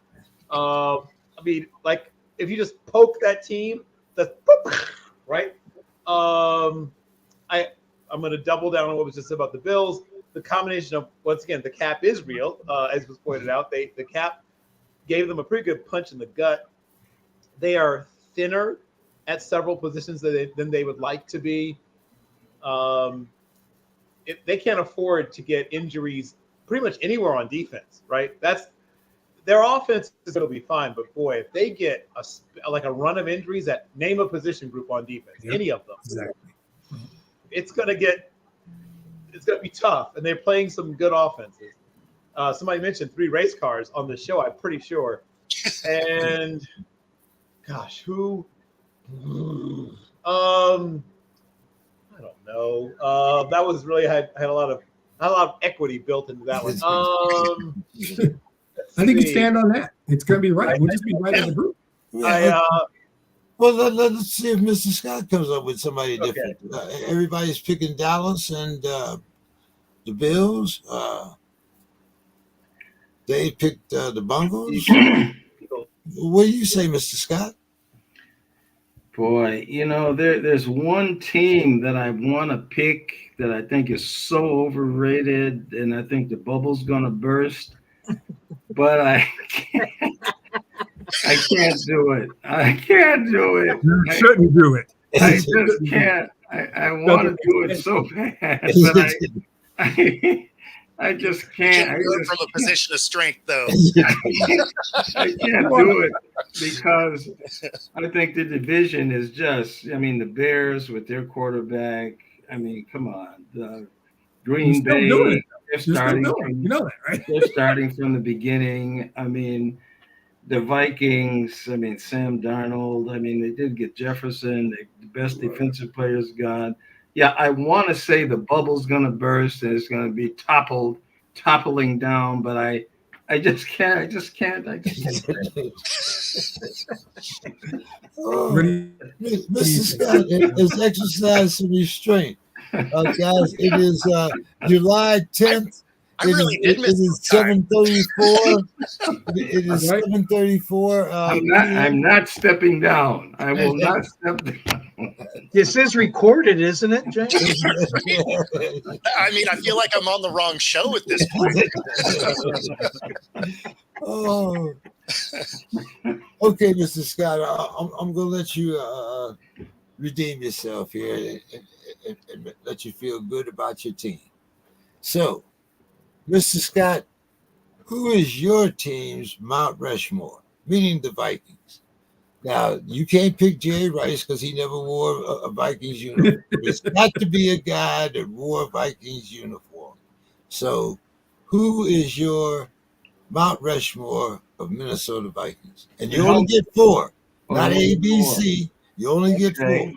Boy, that's a tough one, but you got to go with Fran the Man.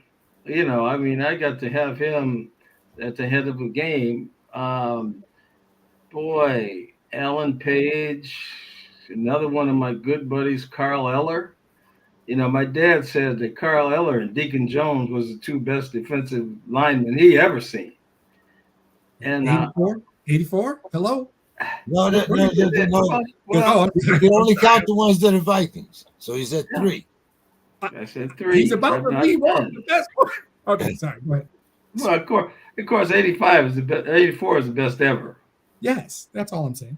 That's his 4. That's his 4. But you just remember the question, Demetrius. It's got to be a guy on your team and wearing your uniform. No, I thought he said Alan Page, Fran Tarkenton, the other Heller and Randy Moss, right? Randy Moss. Yeah. Okay. All right. I didn't hear the Randy Moss. Okay. No, I didn't either. That's why I chimed in. Yeah, he couldn't wait for me to say it. But, Randy Moss he's the best.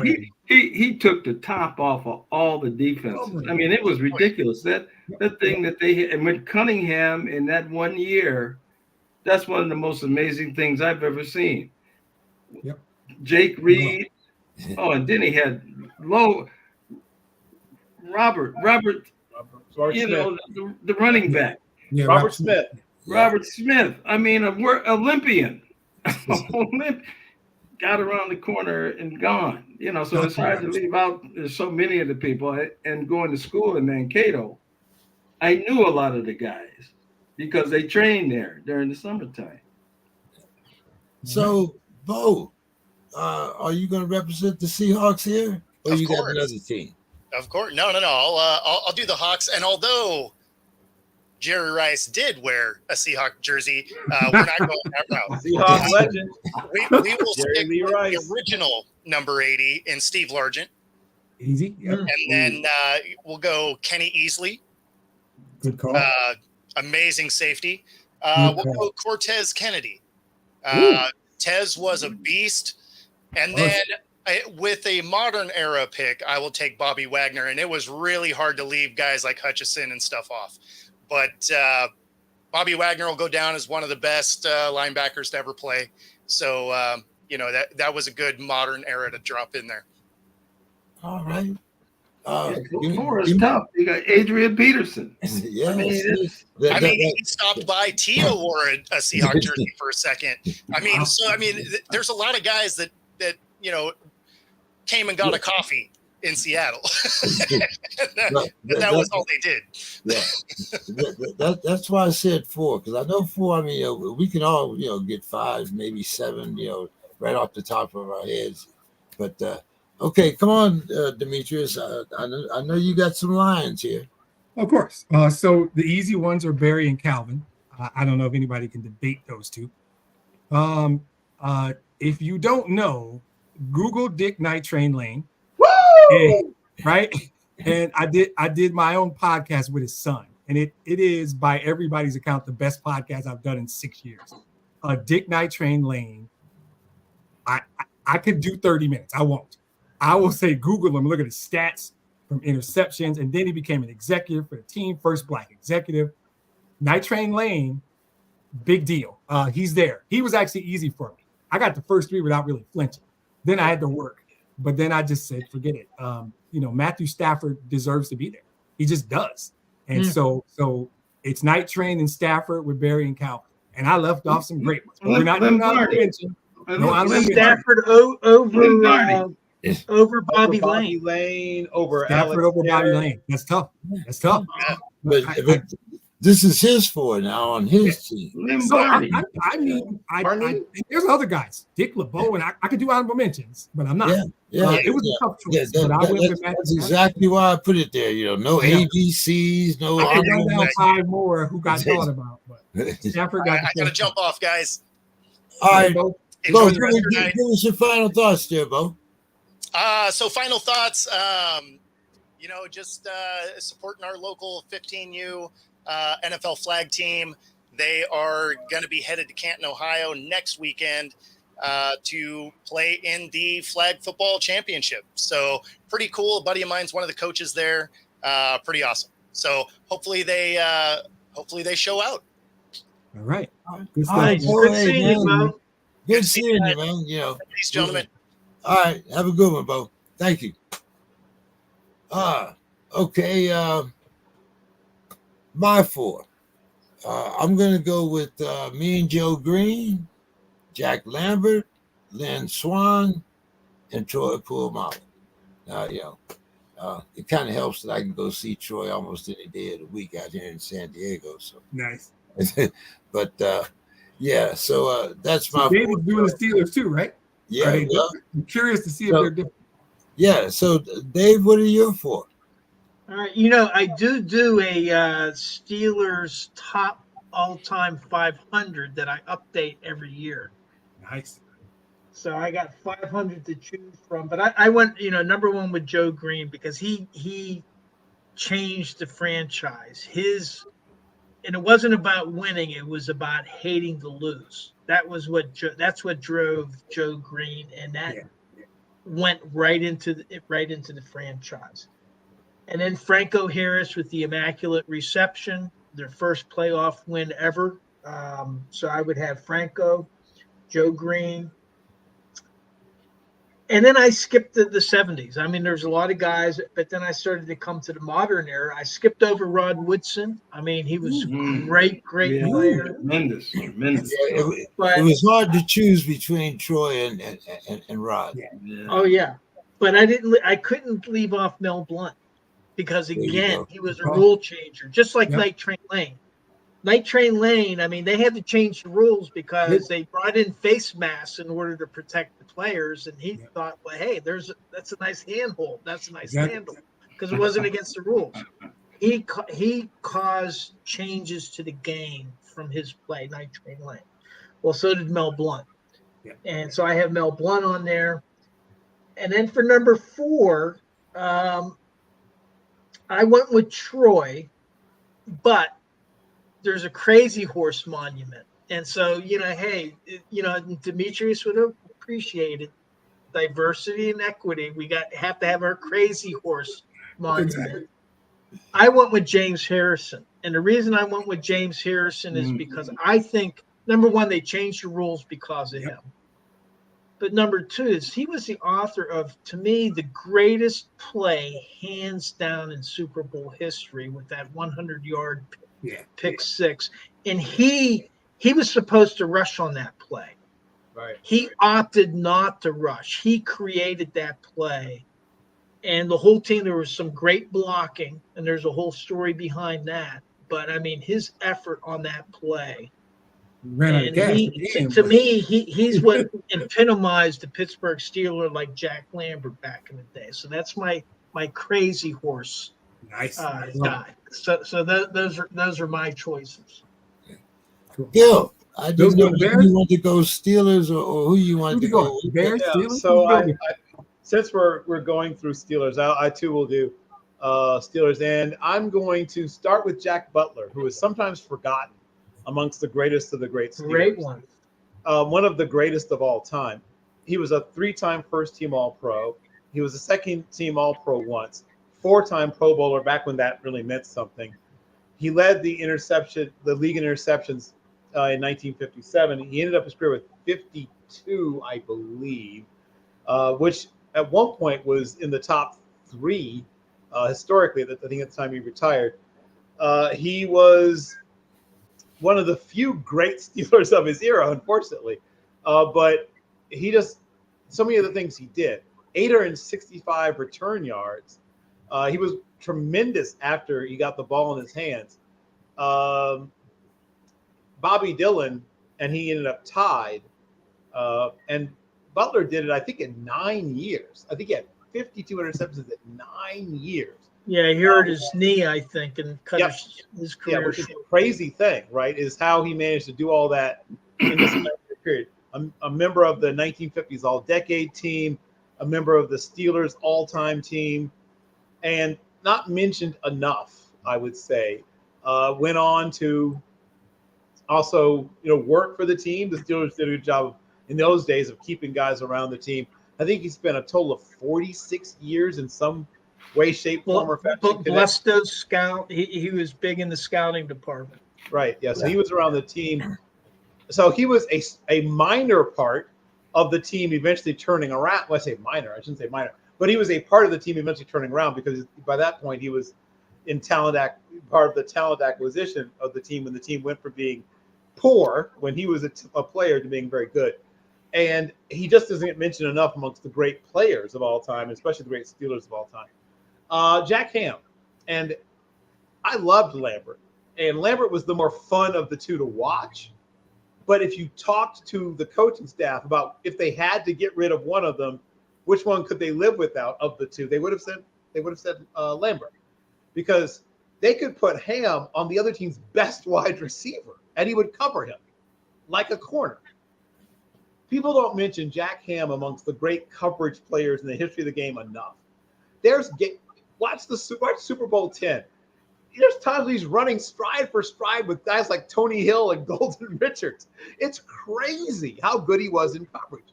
So they played base defense practically all the time.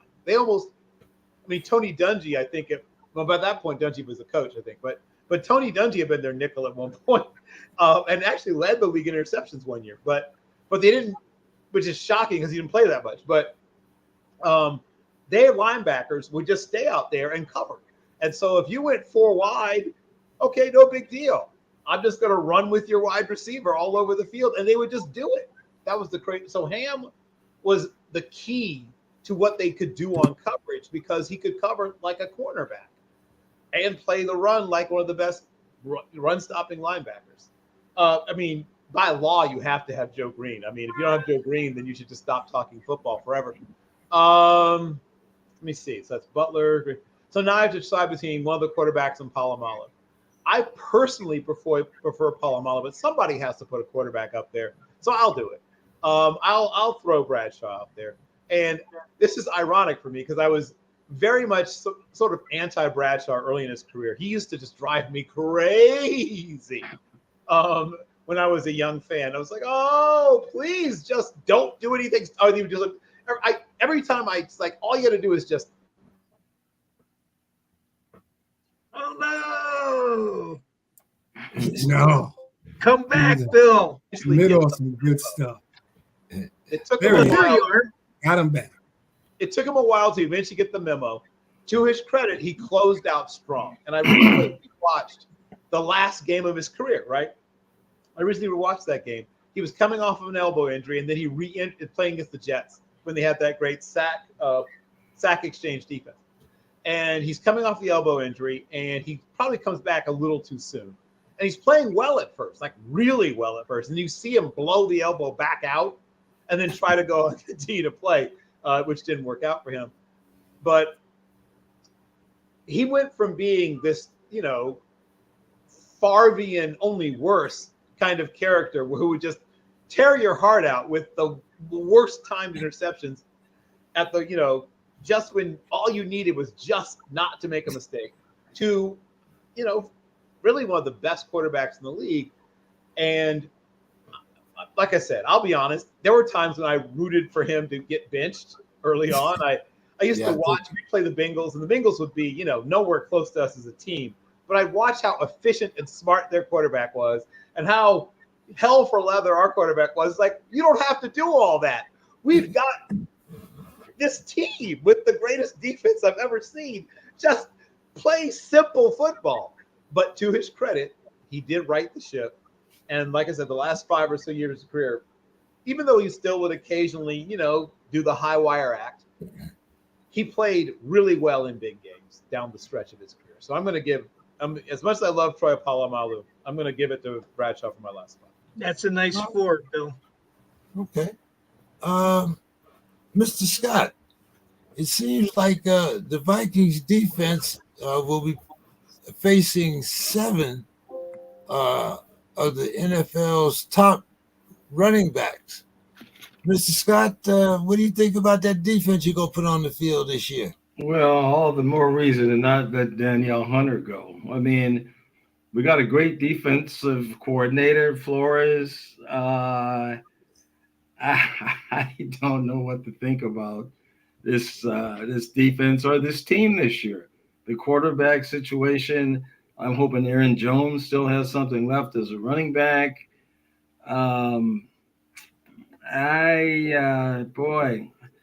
Hate to say it, Demetrius is, he's sitting in a catbird seat right now, and I'm just waiting to see what's going to happen, and hopefully my mind will be changed. We'll see what happens. I'm not a Jared Goff fan at all. I think that's just a fluke. And so if the quarterback situation, if they can run the ball, but I just really don't know. I just don't think the talent is really there all of a sudden. So I'm not, trepidation, and I'm not a homer like some people are on this show, no matter what, they'll bet on them no matter what, they don't care. They don't even have a team. They don't have no uniform, nothing. They still bet on them. So, I mean, that's called a segue, James. That's called a perfect segue is what that's called. So, Demetrius, is this the year Mr. Goff wins the MVP? He won't win it. Okay. The national media is not inclined. I gotta get all ears here. The national media is not inclined to give an award like this to a Detroit Lion. So that's fine. And guess who doesn't give a damn about MVP awards? Me and Jared Goff. Now, the narrative nationally and even locally to some degree is it's Ben Johnson. It's Ben Johnson. And Ben Johnson's a great play caller. I like Ben. 2 years ago, Ben Johnson was tight end coach and nobody knew his name, right? Okay, cool. You got top 5 offensive line. Yep. You got a 2-headed monster because Jahmyr Gibbs is just scratching the surface. Look out for that kid. But at the end of the day, if we named 55 Super Bowls, 110 quarterbacks, right? Teams. If you don't get great play from the dude behind center, the rest of that shit doesn't matter, right? He's going out there and he's executing it. And watch, because I'm a geek and I have. YouTube has every game they played last year. And I am bored sometimes, and I've watched them all. He doesn't have the best arm in the league. His arm is above average. What he does, pre and post snap, people just don't get. He sees it. Pre and post snap. He knows what he's doing. So do I think he's great? I think he's top 7. For sure. He's good enough to take them to the Super Bowl. For sure. He won't win MVP. Somebody else will put up better numbers, maybe on a better team. I don't care about any of that. I need us to play one half of good football and go to the Super Bowl. We were a half away from the Super Bowl. We were up 27-10 at halftime, and then we did. So it's cool. This is how you get there. You progress. Mr. Scott hasn't watched enough Jared Goff. For the last 2 years, he's been one of the top 5-6 quarterbacks in football. All the metrics say it, the regular metrics, the advanced metrics, completion percentage, all of them. Look at any of the metrics. Jared Goff's top 7 quarterback for the last 2 years. He's 29. He's been to a Super Bowl. He's got his bag. He's literally playing his best football right now. Right now. Which is why we were a half of away from the Super Bowl. He didn't lose us that game. Go watch the game. 3 plays lost us that game. None of them were Jared Goff. But Jared Goff knows people are never going to give him that credit. So he doesn't really give a damn. I'm focused on my expectations for the team. We had a major weakness. It was in the secondary. They addressed it. I expect us to be right there. Right there. I expect San Francisco to be in Detroit for the NFC Championship game. That's what I expect. And Jared Goff will do what Jared Goff's been doing for 2 years, just executing. Just execute. God forbid Jameson Williams figures it out. God, forget the homer crap. We're scary. I'm telling you, we're scary. We're really, really good. And I've said this years when I knew I didn't mean it. I knew I was talking shit. This is the first time ever I'm like, I'm not even talking trash. We might be the best team in the NFC, and I don't feel bad saying it. Jared Goff is a really, really, really good quarterback, and he is Guess what? Bill Carroll's Hall of Very Good. He is the first ballot. Well, as Dave Hall of said Very earlier, we are taping this, right? Yes. Dave- Yes. But yeah, He taped the episode 2 years ago when I said we're a year away, we're going to win the division, and we're going to. 2 years ago, I said it. It's back there. I'll go dig it up and bring it out. Yeah, I have you no did. problem with anything I'm saying. And the Yes, metrics show it. Brad Holmes won Executive of the interesting Year. playback. I made What a an joke interesting 2 years playback ago that and said, was. Mrs. Holmes, clear off space on the mantle because Brad's bringing home a trophy. Nailed it. It's cool. Jared Goff is exactly what I want him to be. He doesn't care about all that BS. Jared Goff wants to win football games, and they're going to win a bunch of them this year. He doesn't care about MVP. I would love it if Jahmyr Gibbs wins MVP because that kid is special. We haven't even seen the best of that kid. He is special. So, yeah, I'm obviously hype about the team. I don't care if Goff wins MVP. Doesn't matter. If they go to the Super Bowl and Goff doesn't win MVP, who cares? Okay. I don't think Jared Goff does, by the way. Nobody cares about that stuff. All right, Dave. Now, this is Mr. Scott's favorite part of the program, where we talk about the Steelers. So, Dave, what impact is sudden suspension going to have on our lineup? 8 games, that's pretty significant. Pro Football Focus leaves out offensive tackle Broderick Jones on their breakout list, but they did include Keanu Benton and Joey Porter Jr. To make the breakout list. And are we looking at a run-first offense this season, Dave? All right. So, first with the breakout list, as Mike Tomlin would say, we don't care. Broderick Jones, he's going to be switching positions. He's going to be moving from right tackle over to left tackle. And then Troy Fontenot, I believe, will end up playing right tackle with Dan Moore. Maybe Dan Moore will start the season there, but we'll see.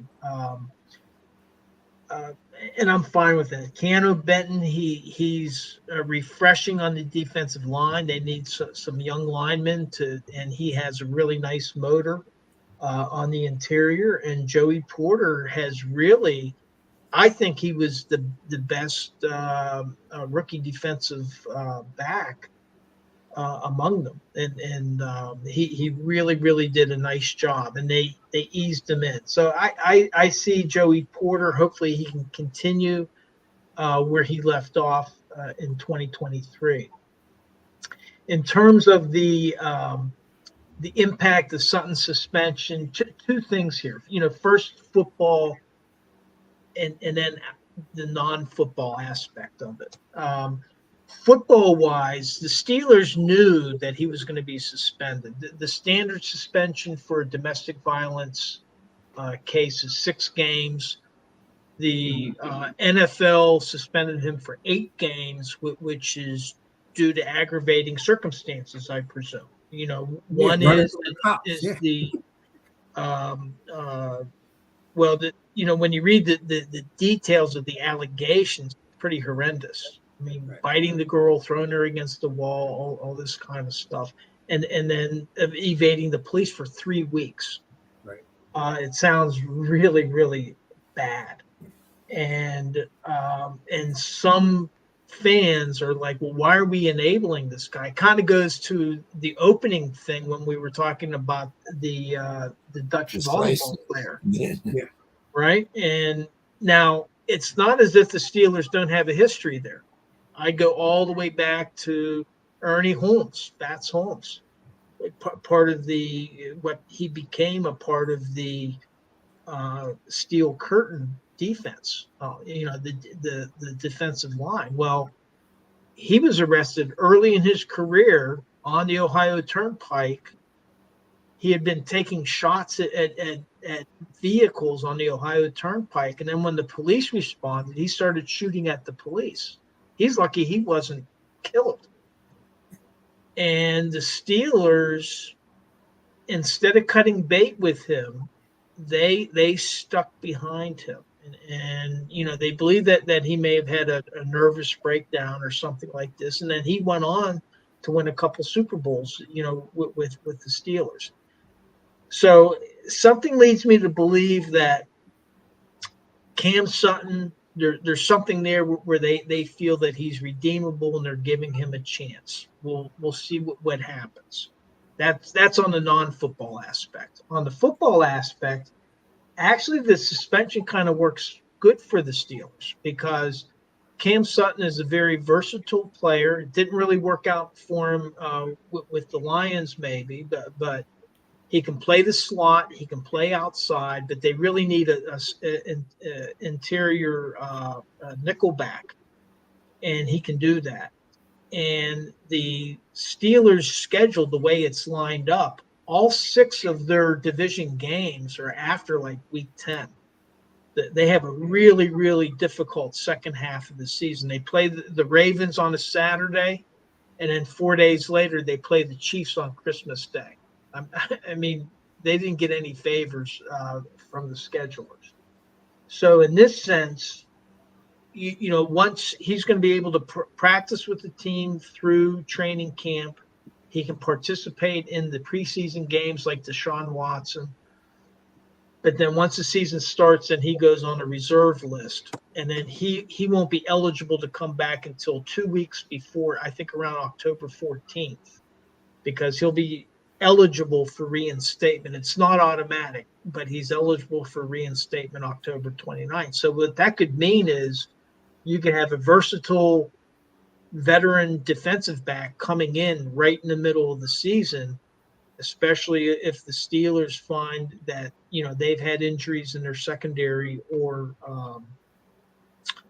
people are underperforming. So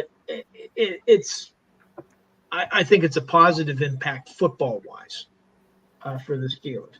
In terms of the offense, run-first offense, Arthur Smith, and I wish Reggie was on here because he's probably intimately familiar with Arthur Smith, but he does not really use many 3 wide receiver sets, 11 personnel. He's more of a 12 and even 13 personnel, which means he's going to have the running backs involved more in the game and, importantly, the tight ends. So I see it not so much a run-first offense as a possession, let's control the ball type offense. And that should benefit Pat Freiermuth and hopefully maybe even get Darnell Washington involved into the offense. Pittsburgh has been very unsuccessful with their wide receiver or with their running back screens. They have not been able to do it the last 3 or 4 years. I'm hoping that Arthur Smith gets the screen game going with the running backs. So the fantasy football fanatics, they're going to hate the Steelers because Arthur Smith likes to spread the ball around. He doesn't he doesn't go with like the one running back or the one wide receiver. He likes to spread it around. But I think that could actually benefit the Steelers' offense this year. Okay. Final thoughts. Bill, why don't we start with you?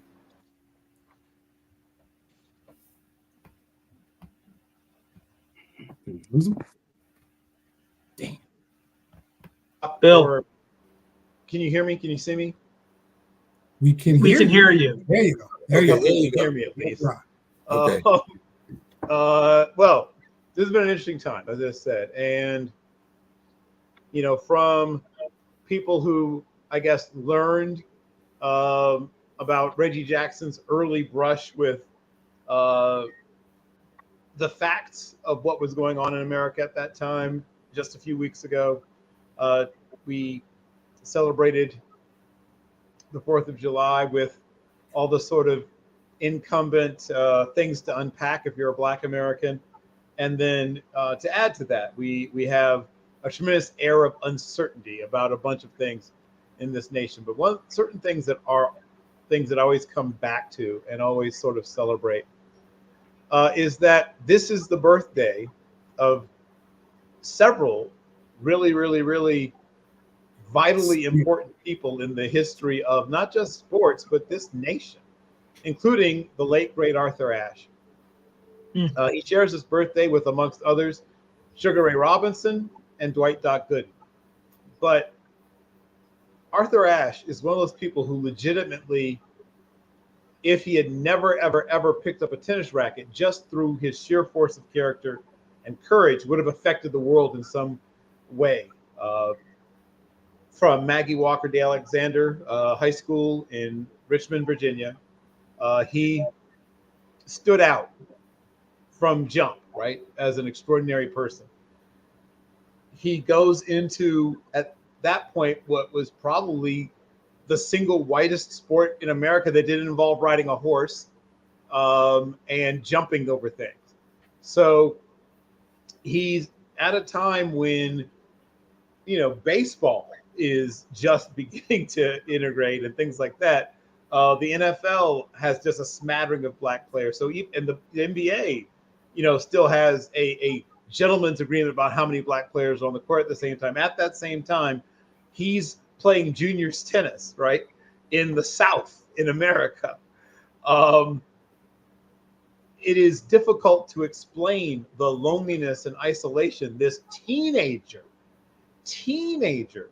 right, must have undergone as he clawed his way up the, once again, insular, closed off, lily white, unfriendly, chilly ranks of juniors tennis, eventually finding his way eventually to the tops of the profession. That he did this, and of course you talked about Thea Gibson also at other times, but that he did this with little to no external, he had internal support. His friends and family were very supportive, but the tennis establishment did him no favors. For those who don't know his story, please read it. He wrote a memoir, and it's fantastic.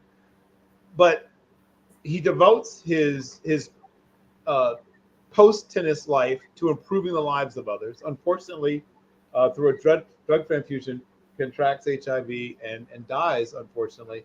He had so much to offer the world. While it would have been tragic under any circumstances, this man who had so much more to give and so much more to do, it made it especially tragic.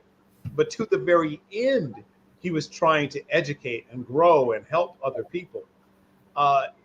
There should be an award given in sports, particularly, non-team sports, for extraordinary heroism and accomplishment. It should be called the Arthur Ashe Award. That there is not, to my knowledge, a national award with that name shows me something's gone very, very wrong. But on this day, July the 10th, I want to celebrate the life of one of the great Americans and great athletes this nation's ever seen, Arthur Ashe. Mr. Scott, final thoughts. Well, just a couple of quick things. A couple of weeks ago, I was asked to come play music with a group called the Sounds of Blackness. They had a 50-year reunion, and I played with them back then. I said, 50 years? I mean, go see all these old folks? Okay, but I was surprised. I actually knew the songs. We had a really good time. I had just a wonderful time, and I was hoping to see one of my good friends who's from Detroit. I was hoping he could come up. His name is Greg Adams. And Greg didn't make it. And Greg, he was a good friend of the coach for the Lions, Jim Caldwell. Mm-hmm. And they played football for Iowa, and they were roommates. And whenever I would watch the Lions games, Greg would be standing on the sideline on the field. And, thinking about that, I wanted to ask Demetrius, why did they get rid of Jim Caldwell? It seemed like he was doing a great job. You want a short answer, or I can extend it? Yeah, the short answer is this. They hired a guy from New England named Bob Quinn. Bob Quinn came over. Jim Caldwell went to the playoffs. He couldn't fire him the first year. They were coming off a playoff bid. He always had every intention of grabbing Matt Patricia or the OC whose name escapes me. Bill, help me out. Dude that went to the Raiders, failed twice. Josh McDaniels. He always had every intention of bringing a guy from him. But Jim Caldwell just went to the playoffs. So then they went 9-7 the second year and barely missed the playoffs, and he fired him anyway. Bob Quinn wanted to do his own thing. He never intended to keep Jim Caldwell, which sucks. I am with you. I still miss Jim Caldwell as much as I love Dan Campbell. Yeah. Okay. Final thoughts, Demetrius. I have never done this, but you let Bill go first. So there is a short list of athletes I idolize. It is super short. Mary and Matthew Vergers are my idols. I'm gonna be honest. I got lucky in the parent pool. Those are my idols. But I never miss a chance to talk about Muhammad Ali. But very close second is Arthur Ashe. So Bill gave you a lot, but today would have been his 81st birthday. I think he warrants two people dedicating their final thoughts to him. That's how impactful he is. Bill was dead on. He got a posthumous Presidential Medal of Freedom, which is a bigger deal than people think. The main stadium at the U.S. Open is named in his honor, but Bill's right. There should be an award named after him. I think that the book Bill referenced is called Hard Road to Glory, and I read it twice. I read it about 15 or 18 years ago, and I read it again about 3 years ago. And that we lost him so early. He wasn't even 50, right? And his family had a heart situation, so he genetically got this. And then in a blood transfusion from a procedure, right? He contracts it. And there are very few people, to me, that have a great career, and then post-career, they do more impactful things that makes their career accomplishments almost look small. And that is I've always, Muhammad Ali is on a pedestal for me. And we could do a whole podcast, in my opinion. I have. Arthur Ashe is there. Arthur Ashe is there. And that he was lost so young is sad. To Bill's point that there's not more awards named after him is sad, but the Arthur Ashe Foundation for the defeat of AIDS has been critical in the fight against that disease. And I mean, we didn't even talk. You know what Bill didn't even talk about? He didn't talk about wins. He didn't talk about 3 Grand Slams and 2 more in doubles. He didn't talk about being the first black dude to win at Wimbledon, at the U.S. Open, at Australia. He didn't say any of that stuff. That's what Arthur Ashe is. Bill talked about the man and his life and forgot about the tennis. Right? That's why I was like, forget it. I intended to talk about him all along. And even if I would have just came on and said everything Bill said, he almost needs to be mentioned twice. To me, Arthur Robert Ashe Jr., out of respect to Bill, Arthur Robert Ashe Jr. would have been 81 today, and he should be mentioned way more than he is. Side note, the song Optimistic by Sounds of Blackness got me through a very tough period in my life. I will always be a loyal Sounds of Blackness fan. So.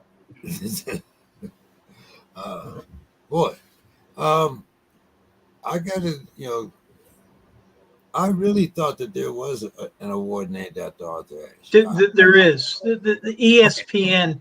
I'm not a fan of ESPN, but the ESPYs have an Arthur Ashe Courage Award. Yeah, okay. And that's meant for people that have contributions that transcend sports. Exactly. And I think that Bill and Demetrius just described somebody that embodies that. Yep. That his body of work actually went beyond just sports and Why are they not? Whatever. That's a whole other show. I thought I had heard of one, but I wasn't really sure. Yeah, but I'm glad you're right. I missed. Yeah. So Dave, take us home. All right. Well, I mentioned Paul Skeens earlier, and I'm usually not a big the amount of money that some athletes make. I've often made comments about the ungodly sums. Like Tom Brady, $317 million in his career. Pretty soon we're going to have $1 billion players that have been paid $1 billion, just not outside of sports, just paid by their team. And I've often kind of been skeptical of that. I tend to feel that wow, that's a lot of money for one person. But I look at Paul Skeens, and the Pirates are 3 games under 500. They've never been able, for the past 20 years, they haven't really been able to bring a lot of fans consistently to the stadium. I usually once a year I take a group of college classmates. We get a group together. We go to Pirates games. July 20th, I'm going. It's a Saturday game against the Phillies. A lot of us will be there the night before for that series. I'm hoping that one of those nights that Paul Skeens pitches. But right now he's 5-0. He's struck out 78 batters and 59 innings pitched. But all of a sudden, what's happening is the stadium is getting sold out. Yeah. And so I had a couple extra tickets. I put them on Sports Geek, and they were gone like in a couple hours. And that's, we were talking about Caitlin Clark a few weeks ago. That's the difference that one player can make to a franchise. Yeah. And so I have to kind of step back to think about it. I'm skeptical about the money that these players make, but on the other hand, they're making those franchises a lot of money. So my hat's off to people like Paul Skeens, Caitlin Clark, Arthur Ashe kind of brought a whole group of people, African Americans, into playing tennis, kind of like Tiger Woods did for people.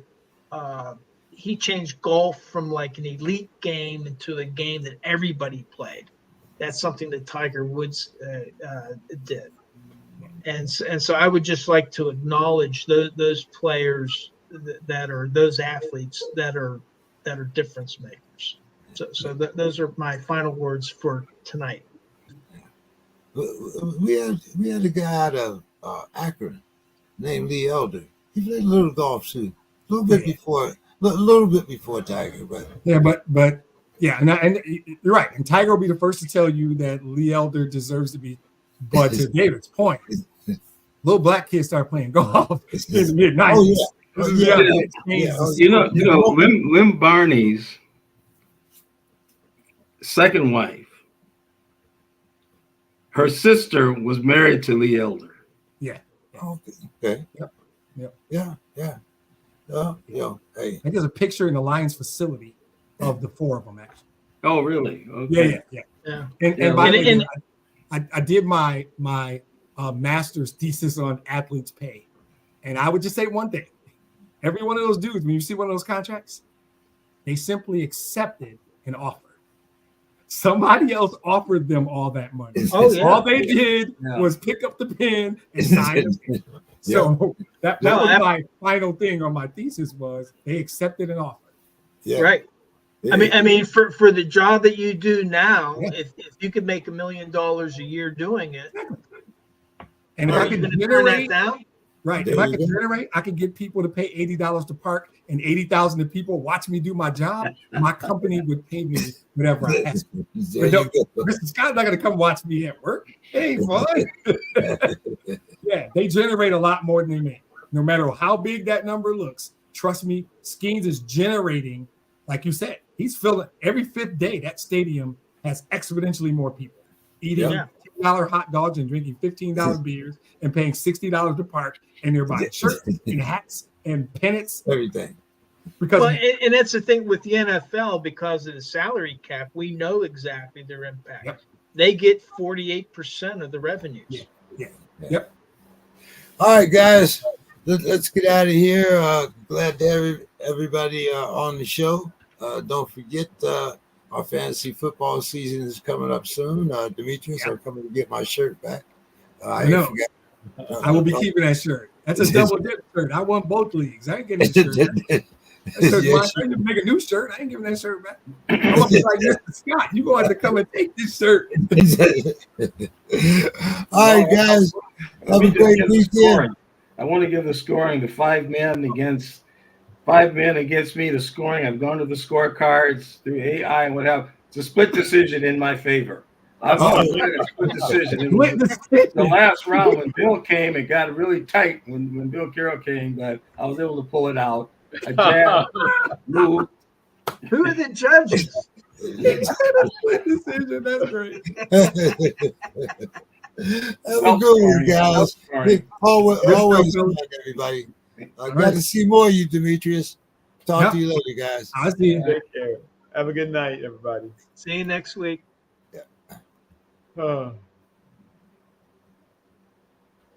Yeah. Are we allowed to get a chance to look at the scoring on these cards before? Well, next time, I guess. I would like to see the scoring. I think the guy that came in fourth in the hot dog series this year has the official scorecards, and right now we're not privy, so we'll see. Got it. But have a good night, guys. Good night, everybody. Yeah. Take So care. you next week you'll be here, Dave, but the week after you'll be gone. Yeah, and it'll be like for probably four weeks. Oh, okay. Because I'm going to be at training camp, and then we're going to have a nightly town hall during training camp. So I won't be able to join during training camp. Oh, okay. Be interesting to see some of the subjects you're going to talk about at training camp there.